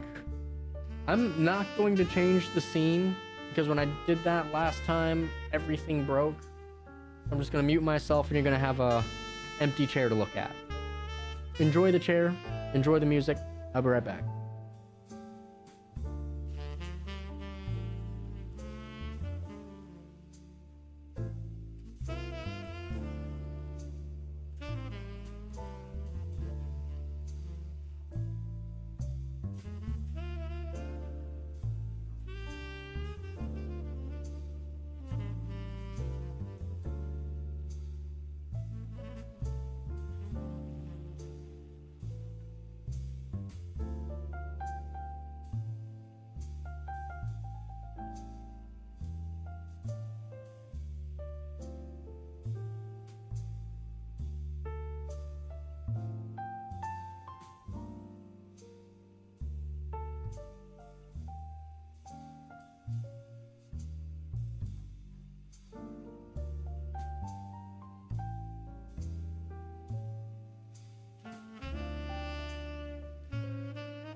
Hello again, everybody.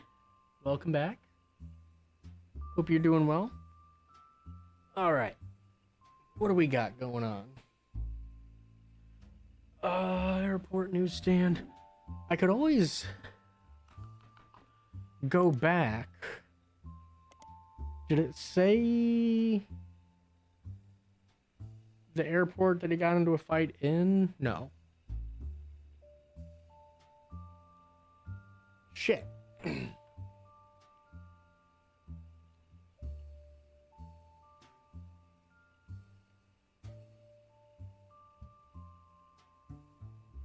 Mm-hmm.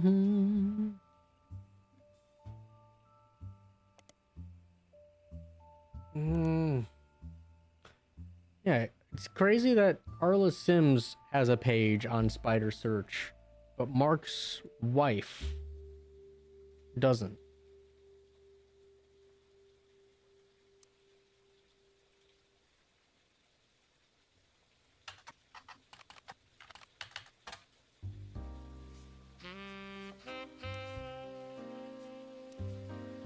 Oh, that sound of rain. Very relaxing.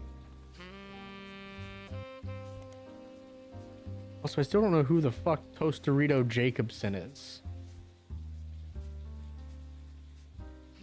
Or Lucinda Jacobson.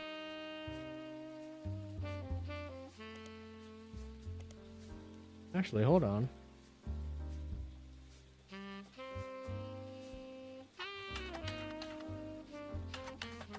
Balls.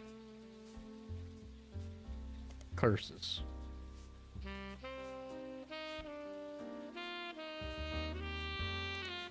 Oh. There's a crime blotter article about Edith Jacobson that also mentions a Helen Roottree and a Lucinda Jacobson. In 1971, when she was 18, Edith and her sister Lucinda were arrested. Oh! Hold on.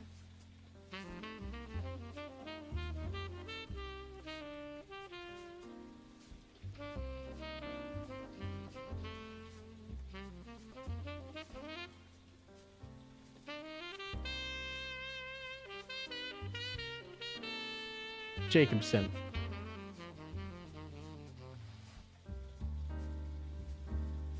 So, yeah.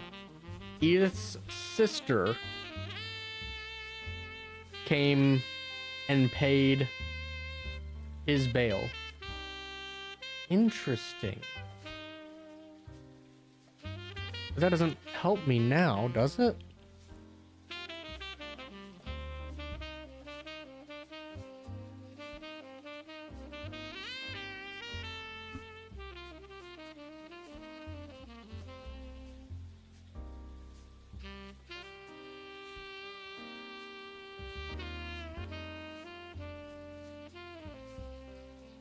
Arrested for trespassing. So they were arrested for trespassing in his thing. So they were young and they met Miracle Jr. But okay, so this is like a half brother to these two. Marcus. So then why would Lucinda do that? Put everything at risk, especially when I don't know, man. Another top secret, some biscuit.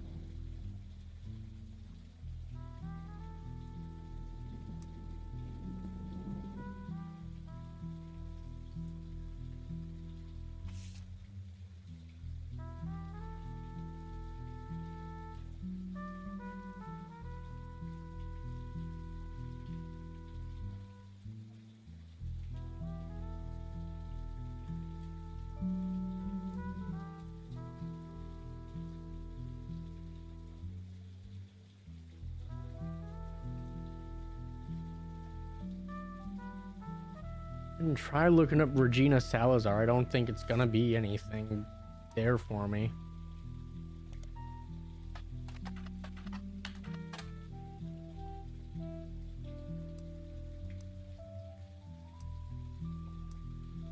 Where was I? I was here. Try Regina Clementine. Yeah, no, of course not. Fuck.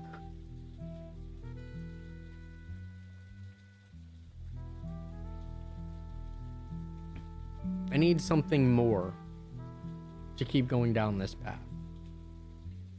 And I don't have it. Same as I don't think I have anything for that yet.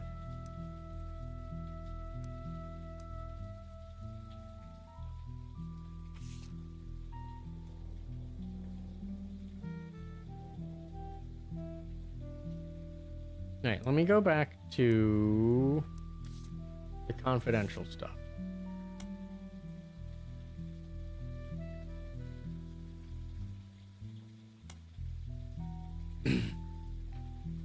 Okay, let me bring this back to fucking Guy's tree.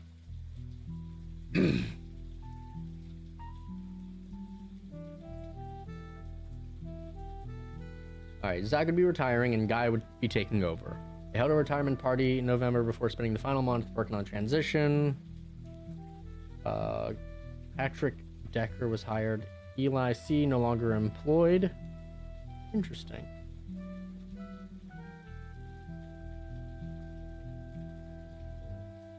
I still don't know where Beth Knox is gonna be.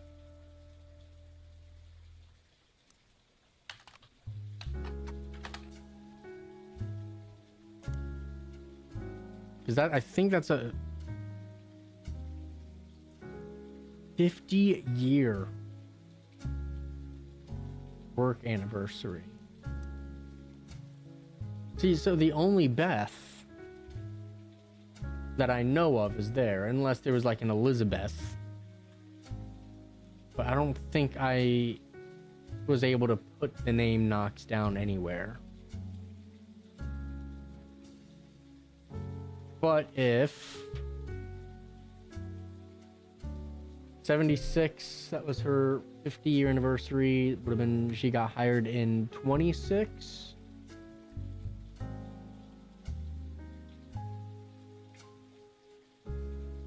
If she was hired in 26. I don't think Beth Knox is going to be on this list anywhere, actually. Because Bess Williams died in 26, or thereabouts. So she couldn't have had a daughter by that name, who could then be immediately working as a newborn. I feel like she was in her 20s when she started, or let's just say she's in her 20s when she started and worked there for 50 years in the 70s.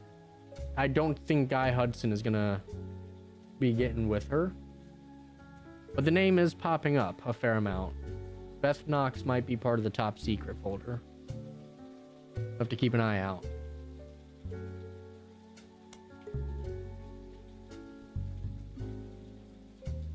Elizabeth Cravensworth.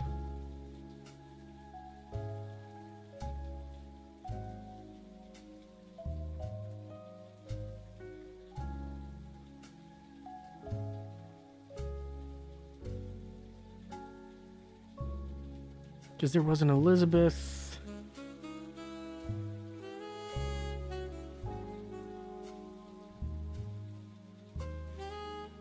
Somewhere else.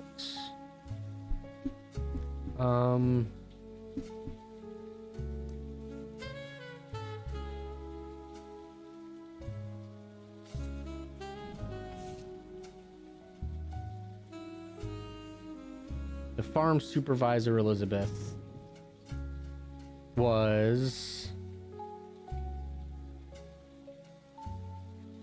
Elizabeth Farrow. I remember that. And then there's this other one. As far as Sam knows, Elias once had a secretary named Elizabeth. I think that was Knox.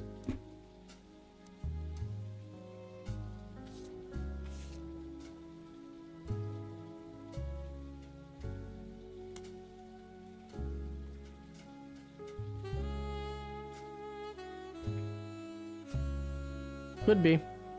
Beth might not be short for Elizabeth, but it very well could be. And then this says this Elizabeth. Oh my god, nobody's... Stop. Where was the other Elizabeth I just saw?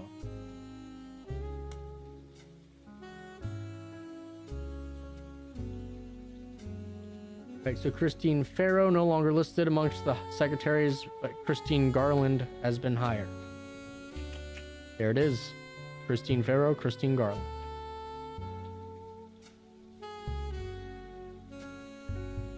Knox. Yeah, it doesn't say Elizabeth Knox, it just says Beth. Interesting. That could be a different last name, because she would have gotten married at some point, possibly. And now this Elizabeth Cravensworth. I don't think that's on the list.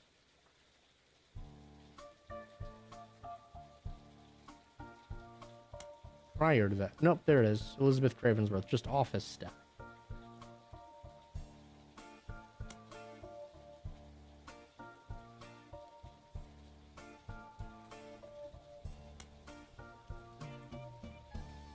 This is 78 to 79.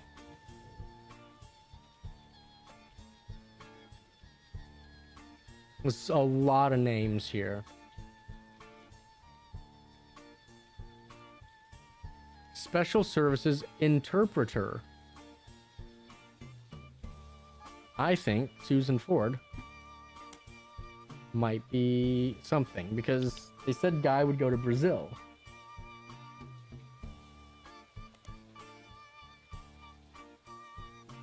And I feel like that's what an interpreter would be useful for. Yeah, here's a lot of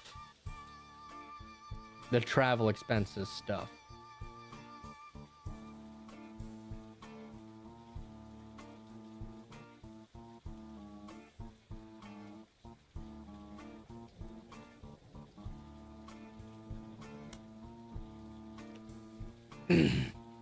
Many new employees didn't tend to stick around very long.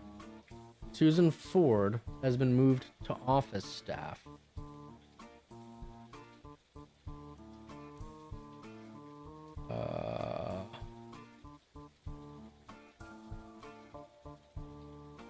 Peter Morrison was hired and then Laughter was fired.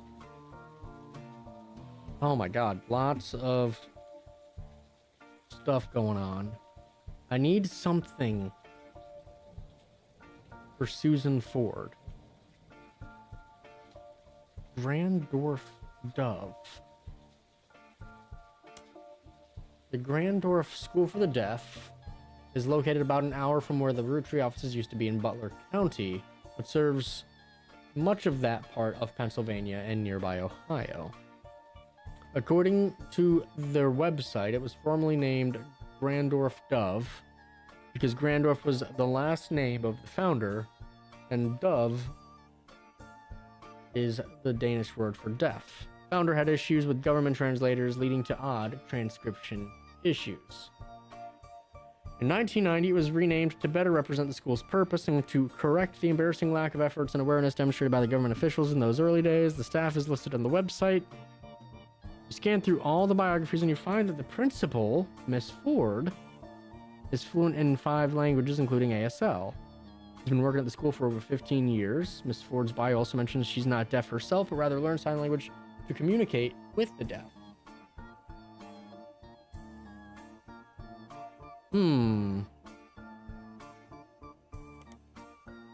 It was an expansion built in 82. It's a separate, much smaller building, half a block from the main campus, and operates as a much smaller independent school.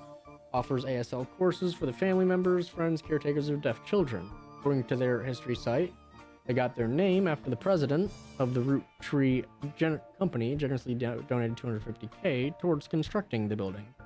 There's also a vague history section that you can somewhat fill in details with other information you've seen. Mentions that the donation came at the insistence of an employee of Roottrees at the time. It mentions that she learned ASL from the main school to surprise her future husband, who was deaf. Future husband. That said Miss Ford, not Mrs. Ford, on the previous page. After realizing how useful a service like this could be to non-deaf people that wish to better serve those with hearing issues, she convinced Roottrees management to invest in the school. Hudson Wing opened. She became the first teacher at the new campus. At first, it only operated on weekends, but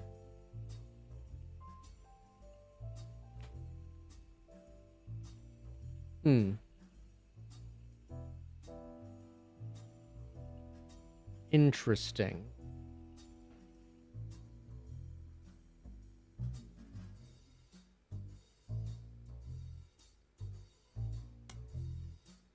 Any other big numbers? Just the travel expenses. Office refurbishment. Guy Hudson died in 82. So the first few months continued along the same pattern. Things quickly changed when Ernie took over. All the secretaries were let go. Sam Madsen left Roottrees in 84. This is the last set of books you have access to.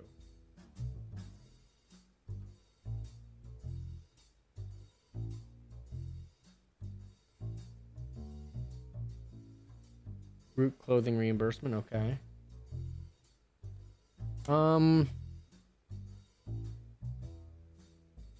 Were there major expenses here? Oh, okay, there were. On there. Alright, so I need to make note of secretaries. Because I feel like that's where we're gonna get most of our Zach stuff. Zach secretaries. We'll start. I mean, they're not all going to be his.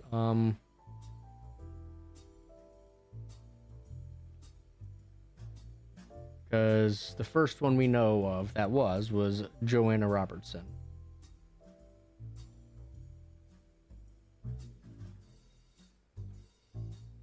Right, because that's for his first affair. Beth Knox, I think that was a red herring.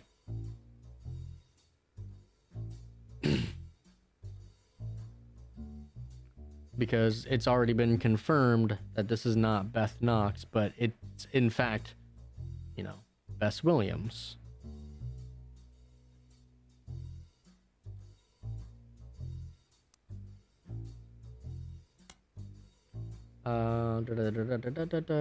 Okay, secretaries. Christine Farrow.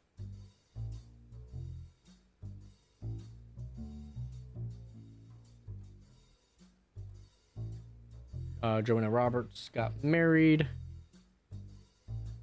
And then no longer employed. Okay, so dang, in this year, Joanna got married, Christine got married, and Beth left the company. Oh, and Joanna left the company after getting married. Oh, John Miller was no longer employed in 76. Interesting. Okay.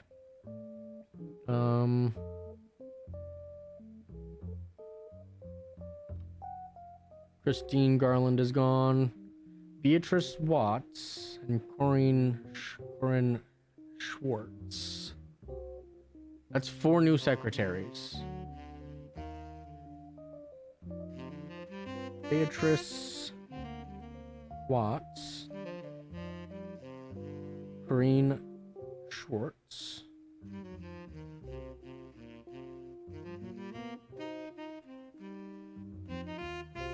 Lisa Lewis. And Valerie Ewing.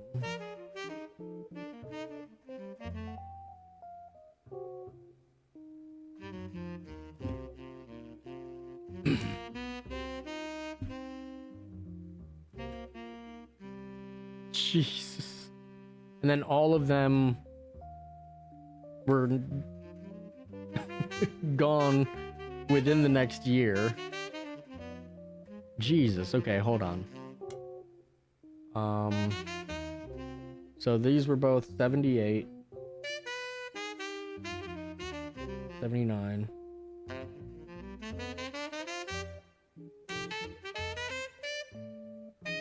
Corinne and Beatrice lasted 2 years.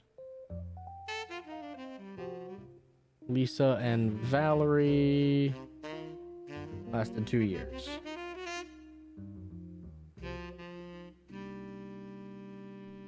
And then in 80, we got Linda Lewis. A sister, perhaps?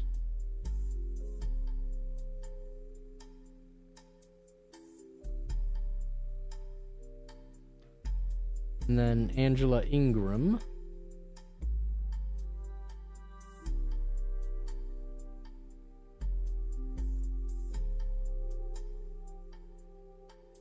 In 80, yep. In 81, Catherine Garrett.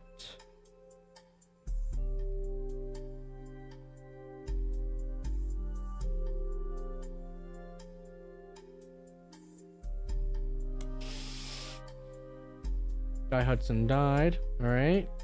Secretaries. And all of them lasted until 82. Then work time temp.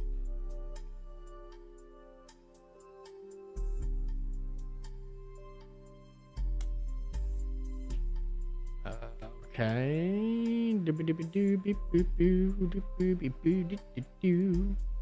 All right. I thought I saw something else here. Susan Ford. Periodicals.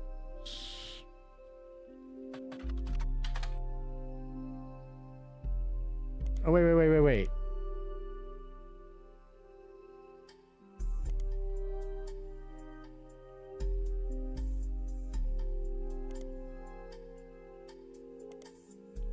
Here we go. Something related to Grandorf Gov with Miss Ford. It was a school for the deaf near Butler and was regularly listed in articles with other local schools. The Butler County Times archives includes what seems like an endless list of snow cancellations, extracurricular activities, and weekend events that began over 70 years ago and stretched until the last mention in 1990. Amongst the avalanche of useless information, you almost miraculously discover one useful article. Grandorf Gov was at the center of a crime article from 82.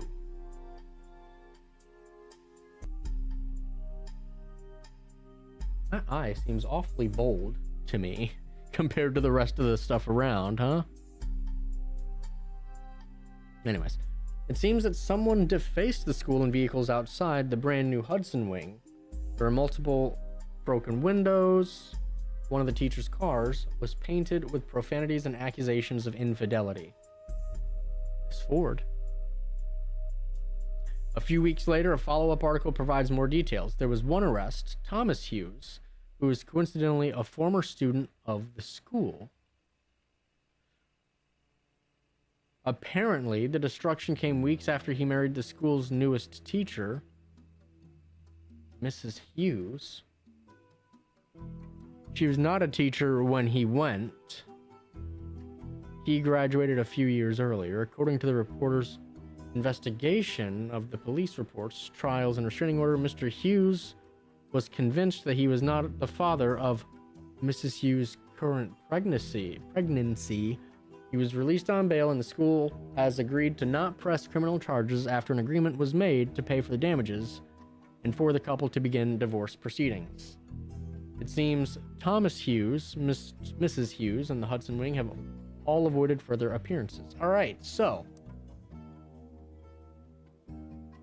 based on how this looks, I think she is the final affair.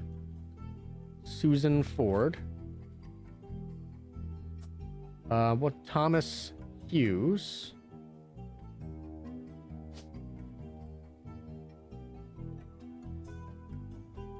She would be a teacher. No? Teacher not a thing? Teacher's not a thing. Professor, I guess. I mean, professor's a little bit, I feel like it's higher education compared to, but so let me look up Susan Hughes.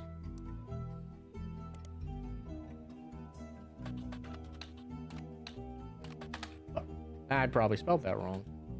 I don't know how to spell Hughes.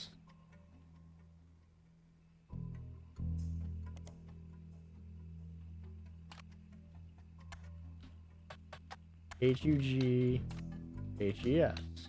Okay.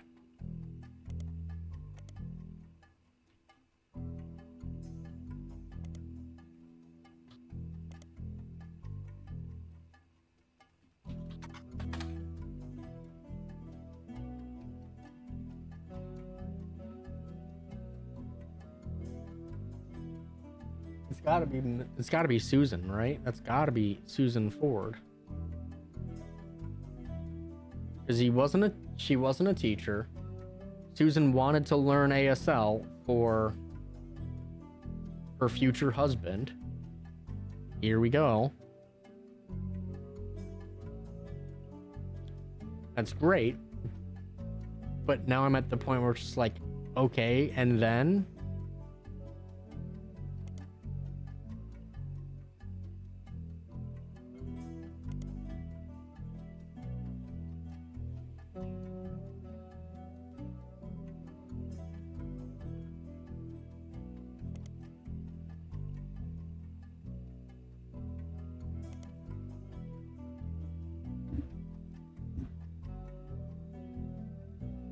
Yeah, see, been working at the school for over 15 years, and this would have been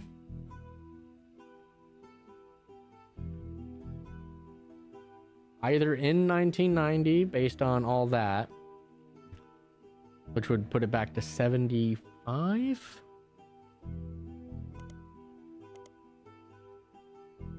Okay, so no, math ain't mathin', right?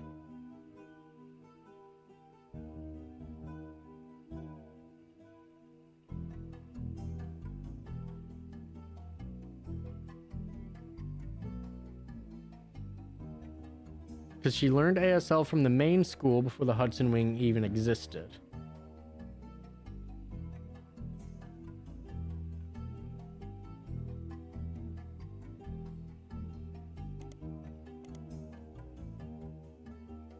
It was a school for the deaf. Blah, blah, blah, blah, blah, blah, blah.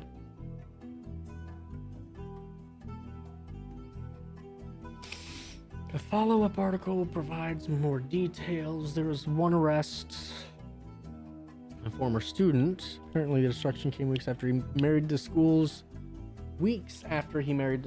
newest teacher in 82.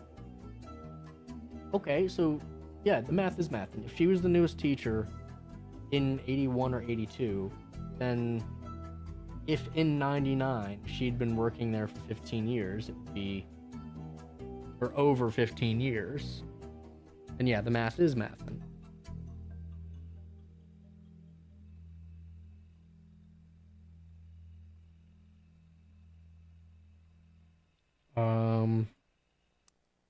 But due to the timing of stuff, there will be no Hugheses that pop up in any of this.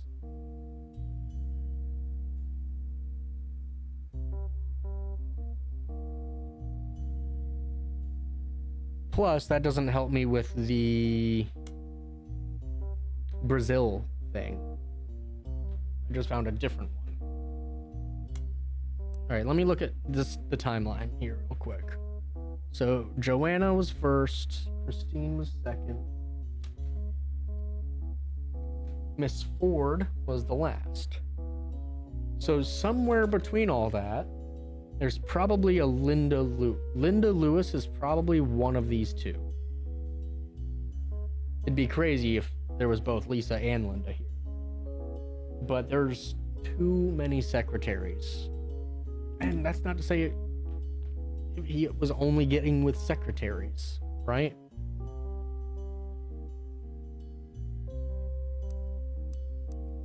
The problem is I'm not finding any more pictures. Like, I've used all the pictures I have, I think.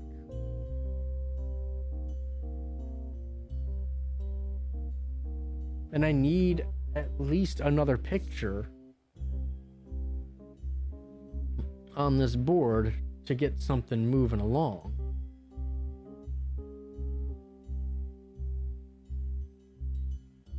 I can try looking up Christine Farrow on the internet. I don't think it's gonna go anywhere. Yeah.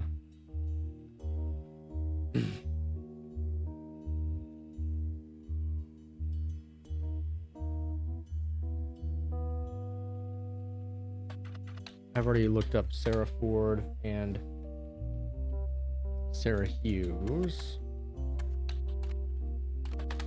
What was his name? Thomas Hughes? No. Okay. How do I get more photos?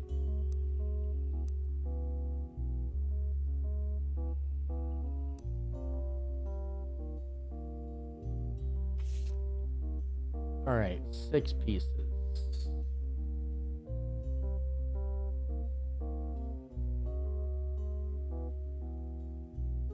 And I think we got what we're gonna get from 6 pieces. Root tree rifts was related to 5 piece. No, it wasn't.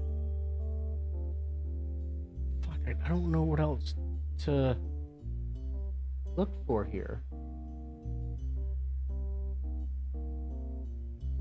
It says there's still one more thing from all this. And maybe it's just because, I was going to say because I don't have her locked in, but I do have her locked in now. Shit. I wonder if it's because I don't have Miracle locked in.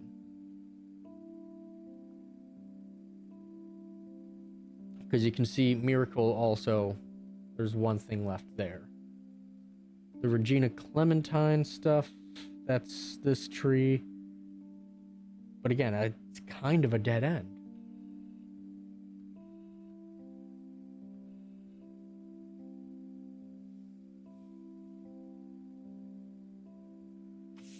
All right, let's look at some of these reminders. Elias, Carl, Reyna were on the cover of magazines. Remember who Reyna is. Other notables had physical media associated with them. Lauren's 2 diaries were the most useful resources overall. Yes, they were. The second one that I couldn't find was incredible.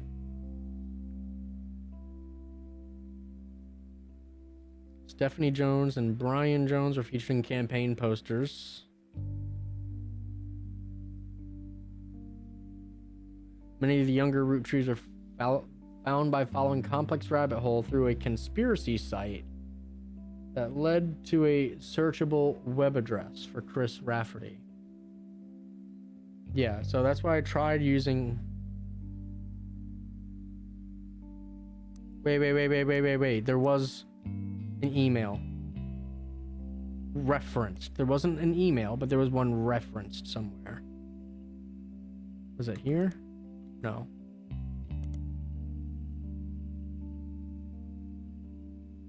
Basket Baby. No.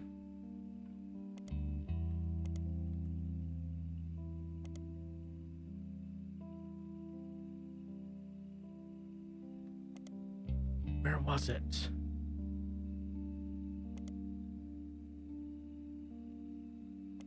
Shit.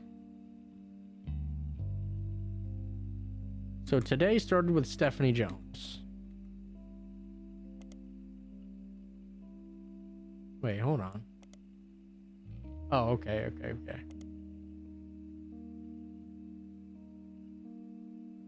Well, no, it didn't, because I looked up Bess Williams today, I think. Either way,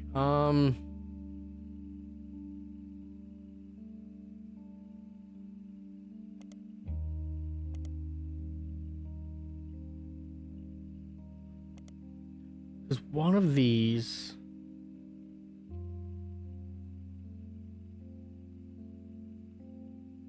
somebody was saying like, hey, send me like Hollywood who's a whatsits or what have yous.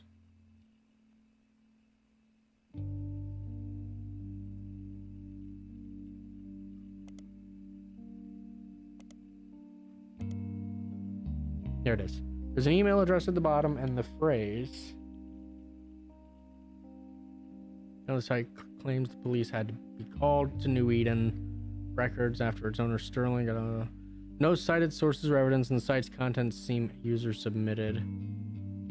But it doesn't tell me anything about this site.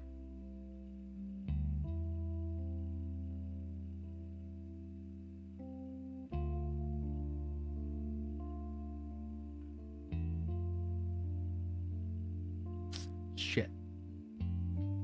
I was hoping I could use context clues to figure out that the name of that address. Some green glasses. Got it, boss.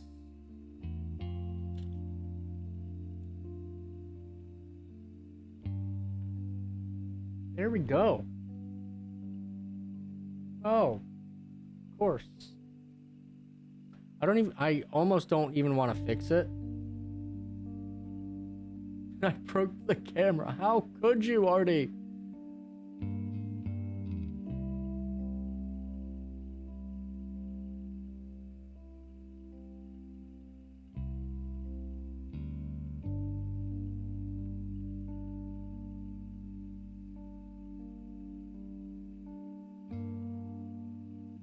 All right.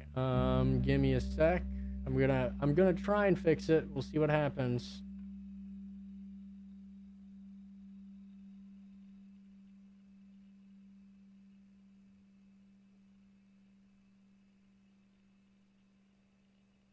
Hey, we're back. Cool.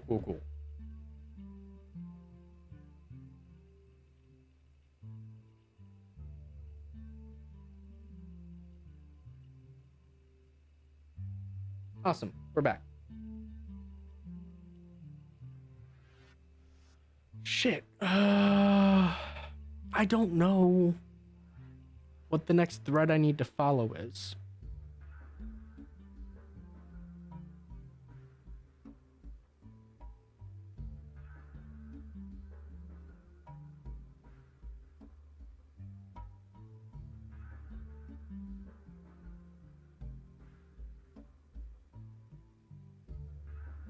Lauren's other books. While though could lead to other information? Let me go look up Lauren's other books then. Lauren what? What's her last name? Was it Lauren Roottrees? She was somewhere over here, I thought. Lauren Roottrees.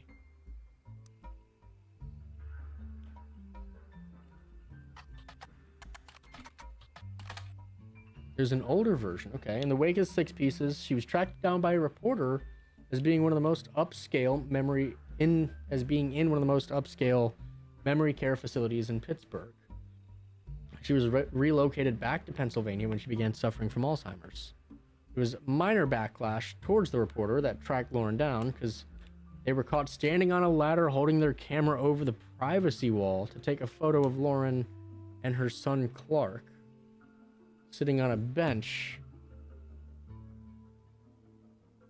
Why is there going to be a photo of Lauren and Clark?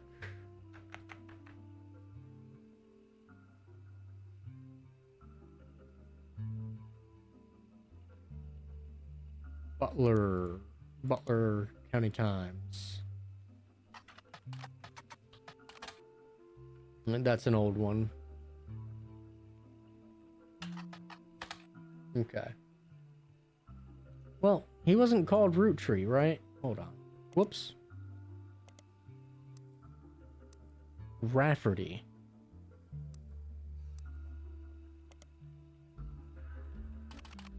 Okay. Still nothing.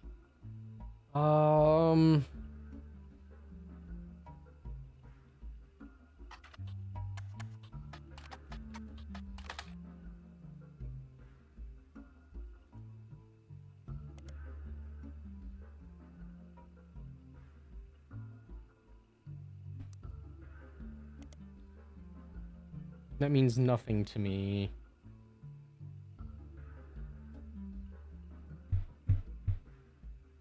A life between wars. Let's just look that back up. Well,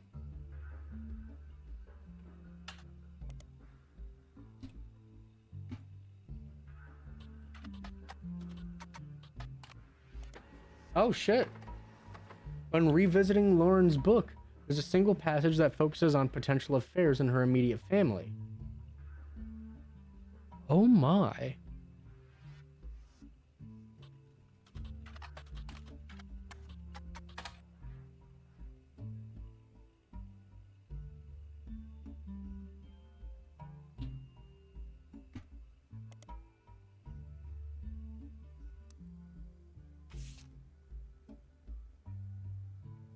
A diary entry entitled Cruelty from Lauren Roottrees' diary, written in '63, focuses on the relationship between her mother and father. Edward and Sarah. Whoops. While it offered only redundant information during my previous investigation, mentions the subject of affairs and may be more useful this time around. I am no stranger to true love. Jacob and I married at an age that most deem unfit for marriage, but he was also enlisting at an age that most deem unfit for war. We had no choice. I knew in my heart that our marriage was one for the ages. He and I would still be together today if not for Okinawa. It was nearly 20 years ago, but there is an emptiness in my soul. I do not understand my contemporaries. So many girls I went to school with have taken multiple lovers. So many of my girlfriends' husbands have been unfaithful. If I am able to remain true to the ghost of a man with no chance of physical reciprocation, no potential for long conversation, how could it be so hard to love someone you can reach out and touch? Someone you can joke with? I have not had to deal with such madness at home. My parents are a perfect match in the worst way.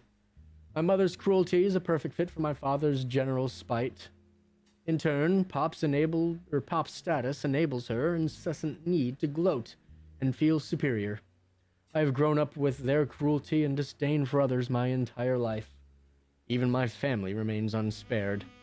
They make fun of my grandpop and his family sayings. Blood is thicker than syrup, but nothing's thicker than Elias. They mimic Grandma Gwyneth's lisp and her kindness as a weakness. Elias, please remember Sam. Not even our family's melodies and religion go unmocked. Remember, God only put one eye in miracle. I can say without a doubt in my mind that my parents have never had eyes for anyone outside of their marriage. They are far too self-centered to look astray. That tells me nothing new, actually. I've already solved that, I think. Yeah, I already solved that one. Because all that told me is that Elias or Gwyneth had a lisp. So when somebody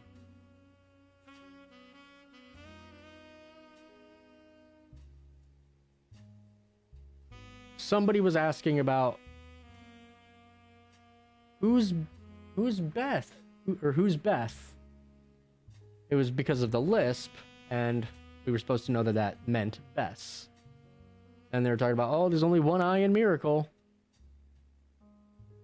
Same Miracle also wasn't a devoted husband. So, yeah, that diary did not help, which is unfortunate. Curse you.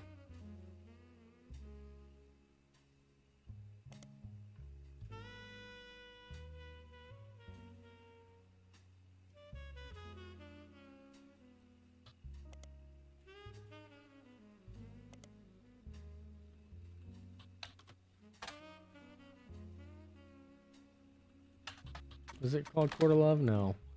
Lauren Rafferty?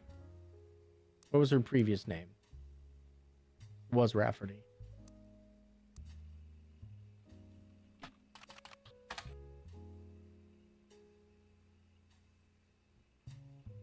Damn. All right, the older one.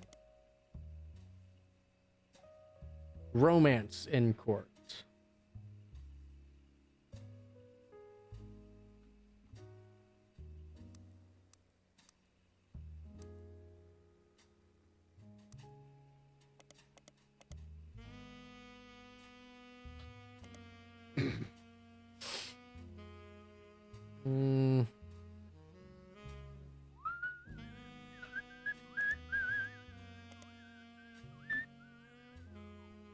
Court Jester. Then there's Return to Court. I don't think I'm going to learn anything new out of these. Brother Clancy's Lectures on the Middle Ages. This is all familiar. All the same stuff. 8 months, yeah.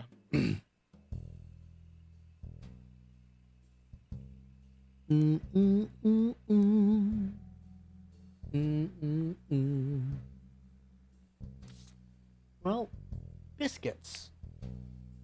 That didn't help at all. Ugh. I need one more person.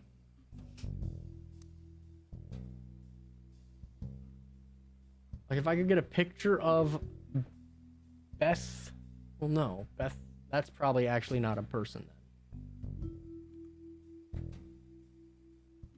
If I could figure anything out about Bess Williams.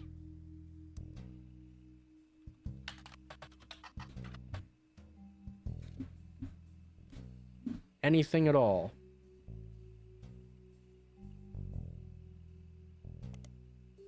It's crazy.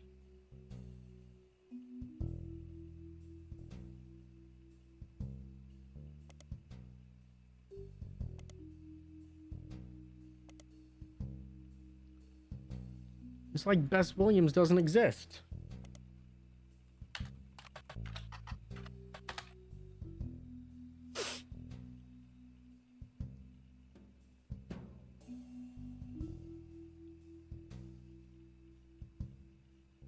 Does the book Family Man say anything? Hold on. Where was it? No.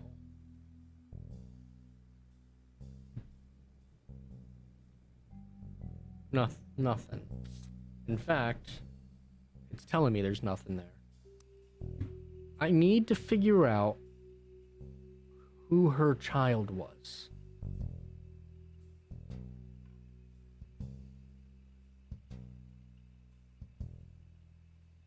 Because it said she died young. Well, tragically young. But she had to have had a kid. Williams.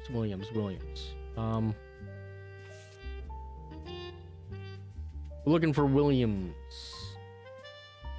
Maybe Mr. or Mrs. Williams was put to work.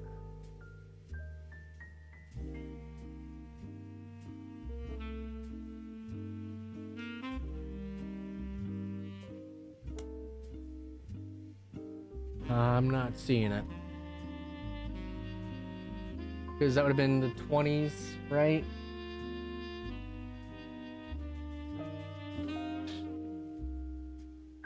And this is the 70s, so they would be 50-ish. Thus, I would think they'd be on the default list.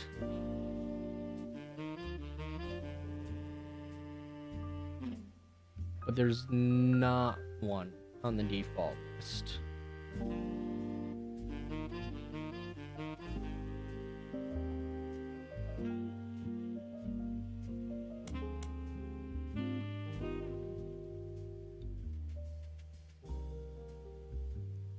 What is... The Raffertoon site that once had a photo of Clark on it no longer exists. Instead, it redirects to a site for a telephone number called which frustratingly keeps popping up advertisements in new windows every few seconds. It's apparently a phone number you can dial before making a long-distance call to receive a discount from the telephone company. For the past few months, you've been inundated with ads for it and other services like it. This includes TV spots starring celebrities, radio commercials with parodies of popular songs, and banner ads for it on many different websites. Doesn't seem to be relevant to the search. The Raffertoon's domain was likely purchased by a third party when the license expired.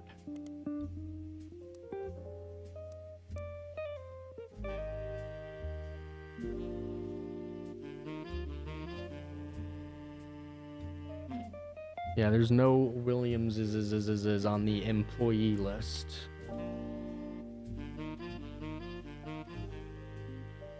Also, there's this Terry O'Connor.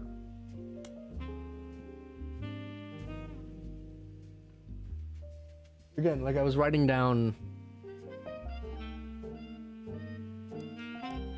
secretaries. Alright, so Terry O'Connor wasn't gotten rid of. So maybe Terry O'Connor is just a good worker.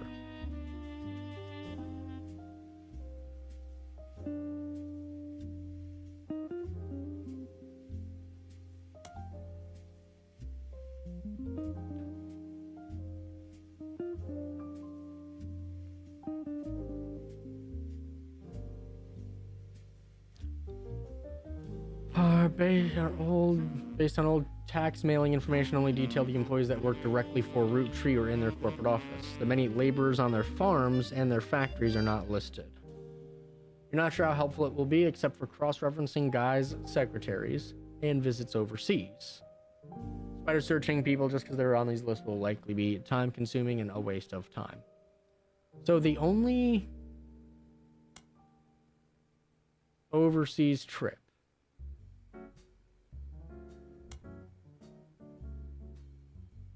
was 1979.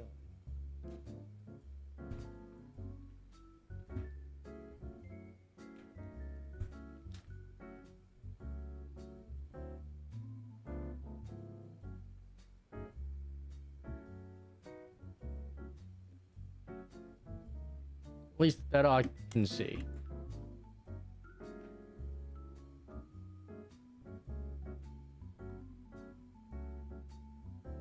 Yeah, nothing there.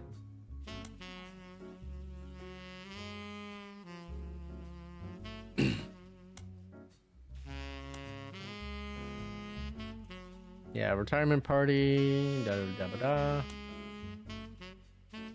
78, he had the office refurbishment, and in 79, he became a world traveler.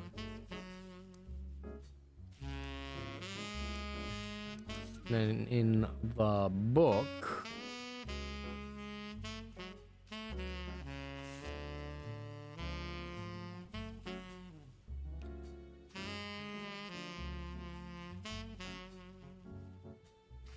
years ago, one of Sam's farm supervisors was named Elizabeth. Elizabeth had a daughter. That's the one I think it's the one I'm working on, but I can't figure her out. I can't find a picture of her.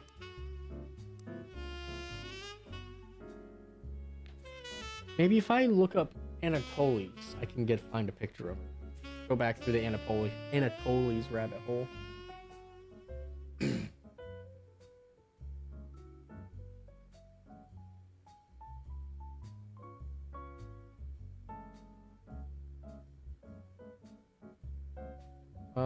Guy's main positive contribution involved an expanded market.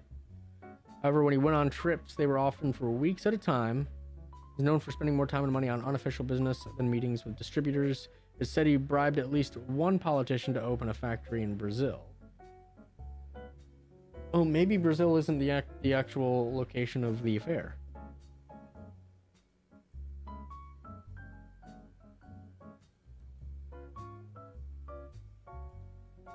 There's also a section where Sam speculates that Elias may have cheated on Gwyneth. Yes. Was always much kinder to Sam. Who's Beth? After hearing Gwyneth with the lisp. Yeah, so I know where that leads. I know where this leads. I don't know where this leads.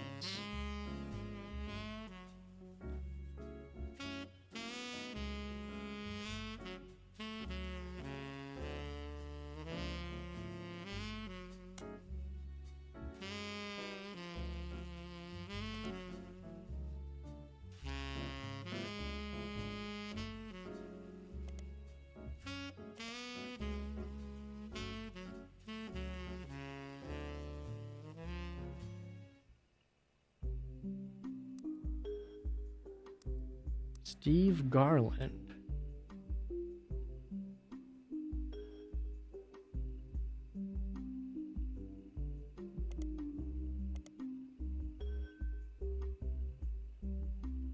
Gourmet for the groovy. Did I not find all this? Third, right. Listing for his weekend cooking classes. Blurb mentions he's been given lessons from his home kitchen last month so he can keep an eye on his son.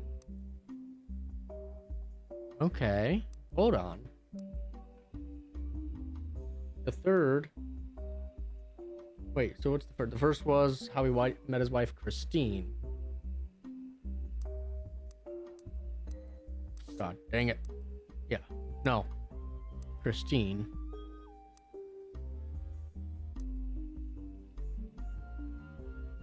The third was from 91 and it's titled Local Author Sued by Former Butler County Resident. It seems that a local author by the name of Mark Zimmer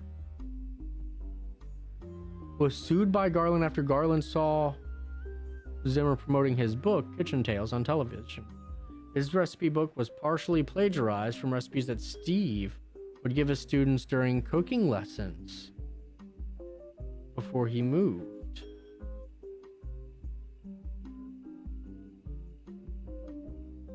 Kitchen Tales.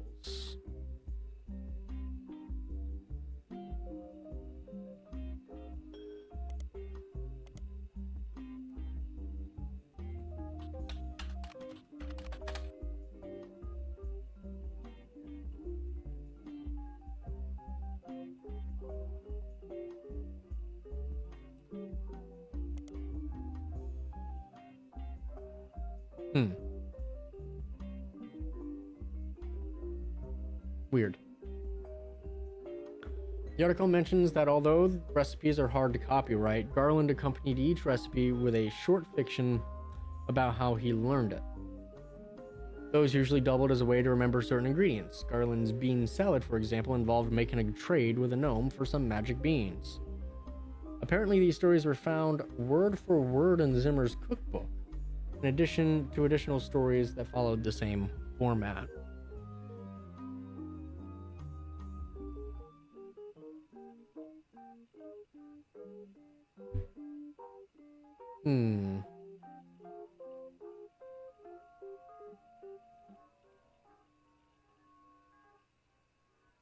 Okay, but it said former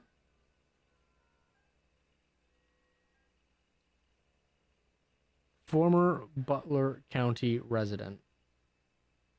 So where did Garland move to?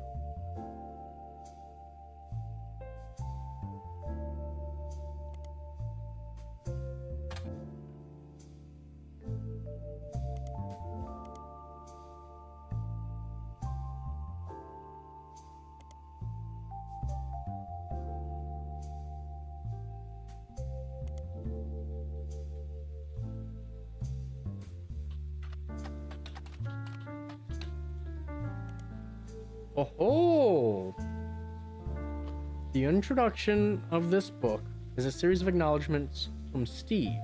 First is, Christine, thank you for everything. Your support means the world to me. You are the apple of my pie.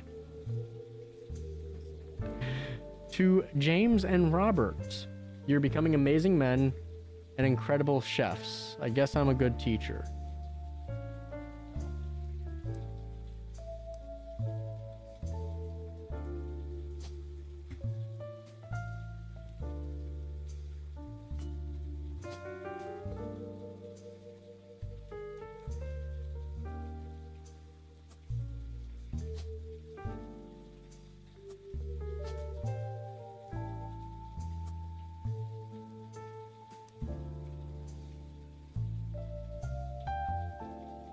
Finalist to Mark Zimmer. You proved my storytelling approach to recipes could be so popular. Without you, this book couldn't exist. Interesting. There's also a foreword by Mark Zimmer. I first met Steve in '78 when he taught a cooking class. The next time I saw him was over a decade later when he was suing me for stealing his recipes. Yes, really. You might wonder why I'm doing what I'm doing in this introduction. Well, it turns out Steve and I had more in common than we thought. Instead of settling in court, we settled at McCarran's brew house over a game of darts. They said they'd give us the first drink of the night for free for an entire year for mentioning them. And by the end of the game, he and I agreed we'd both rather make a ton of money together than spend a ton of money on lawyers. It's pretty rare to meet your best friend so late in life. When I decided to retire, I moved to Boston just so we could hang out. So if you're browsing this book in a bookstore, please buy our book. We need more money when the free beer runs out, and the bookstore could probably use the sale. Oh, look at that, besties. It's a pub in Boston, and they have a website. Apparently the bar's been around a long time. On the site, there's a list of famous people who have had a drink there, including former president of the United States, not of Roottrees, nobody, Kennedy. Also, there's a few listings of television shows and books that have mentioned McCarran's, as well as how they came up. One of them is Garnishing the Truth, which the site has this to say about. Local and regular Stevie G wrote a book about food. We prefer cocktails, but he gave us a shout out, and we ain't gonna say no to free press. To grab a bite at his kid's joint Friday, and then swing by to meet him for a drink. Ooh, we're finding something. It's a fairly popular restaurant in Boston. They don't have a website, but many locals seem to mention them in various places. One more in-depth review explains how it's not a full restaurant, just a front door and a very small interior with a window. Unusually, the restaurant only serves vegetables. But a lot of reviews say in spite of that, it's delicious. You also find a short story about it listed on a website called My Boston Homepage. Whoever runs the page seems to just link random sites related to Boston, tell personal anecdotes related to Boston, and give their relatively short opinions on things in Boston. Very unorganized. Has this to say about Friday? Friday. Wicked overrated. I saw it in Chef's Signature, so I went there. There was a huge line. They didn't have a single meat dish. What's even the point?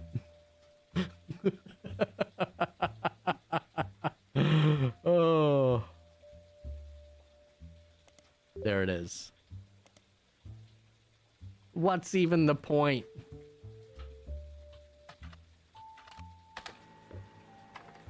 Covered Friday less than a year ago, right around the time I was doing my initial investigation. Each article in Chef's Signature tends to focus on a restaurant, and like the magazine's name implies, each restaurant lists the one main dish the head chef is known for. Friday's signature is the samosa cone,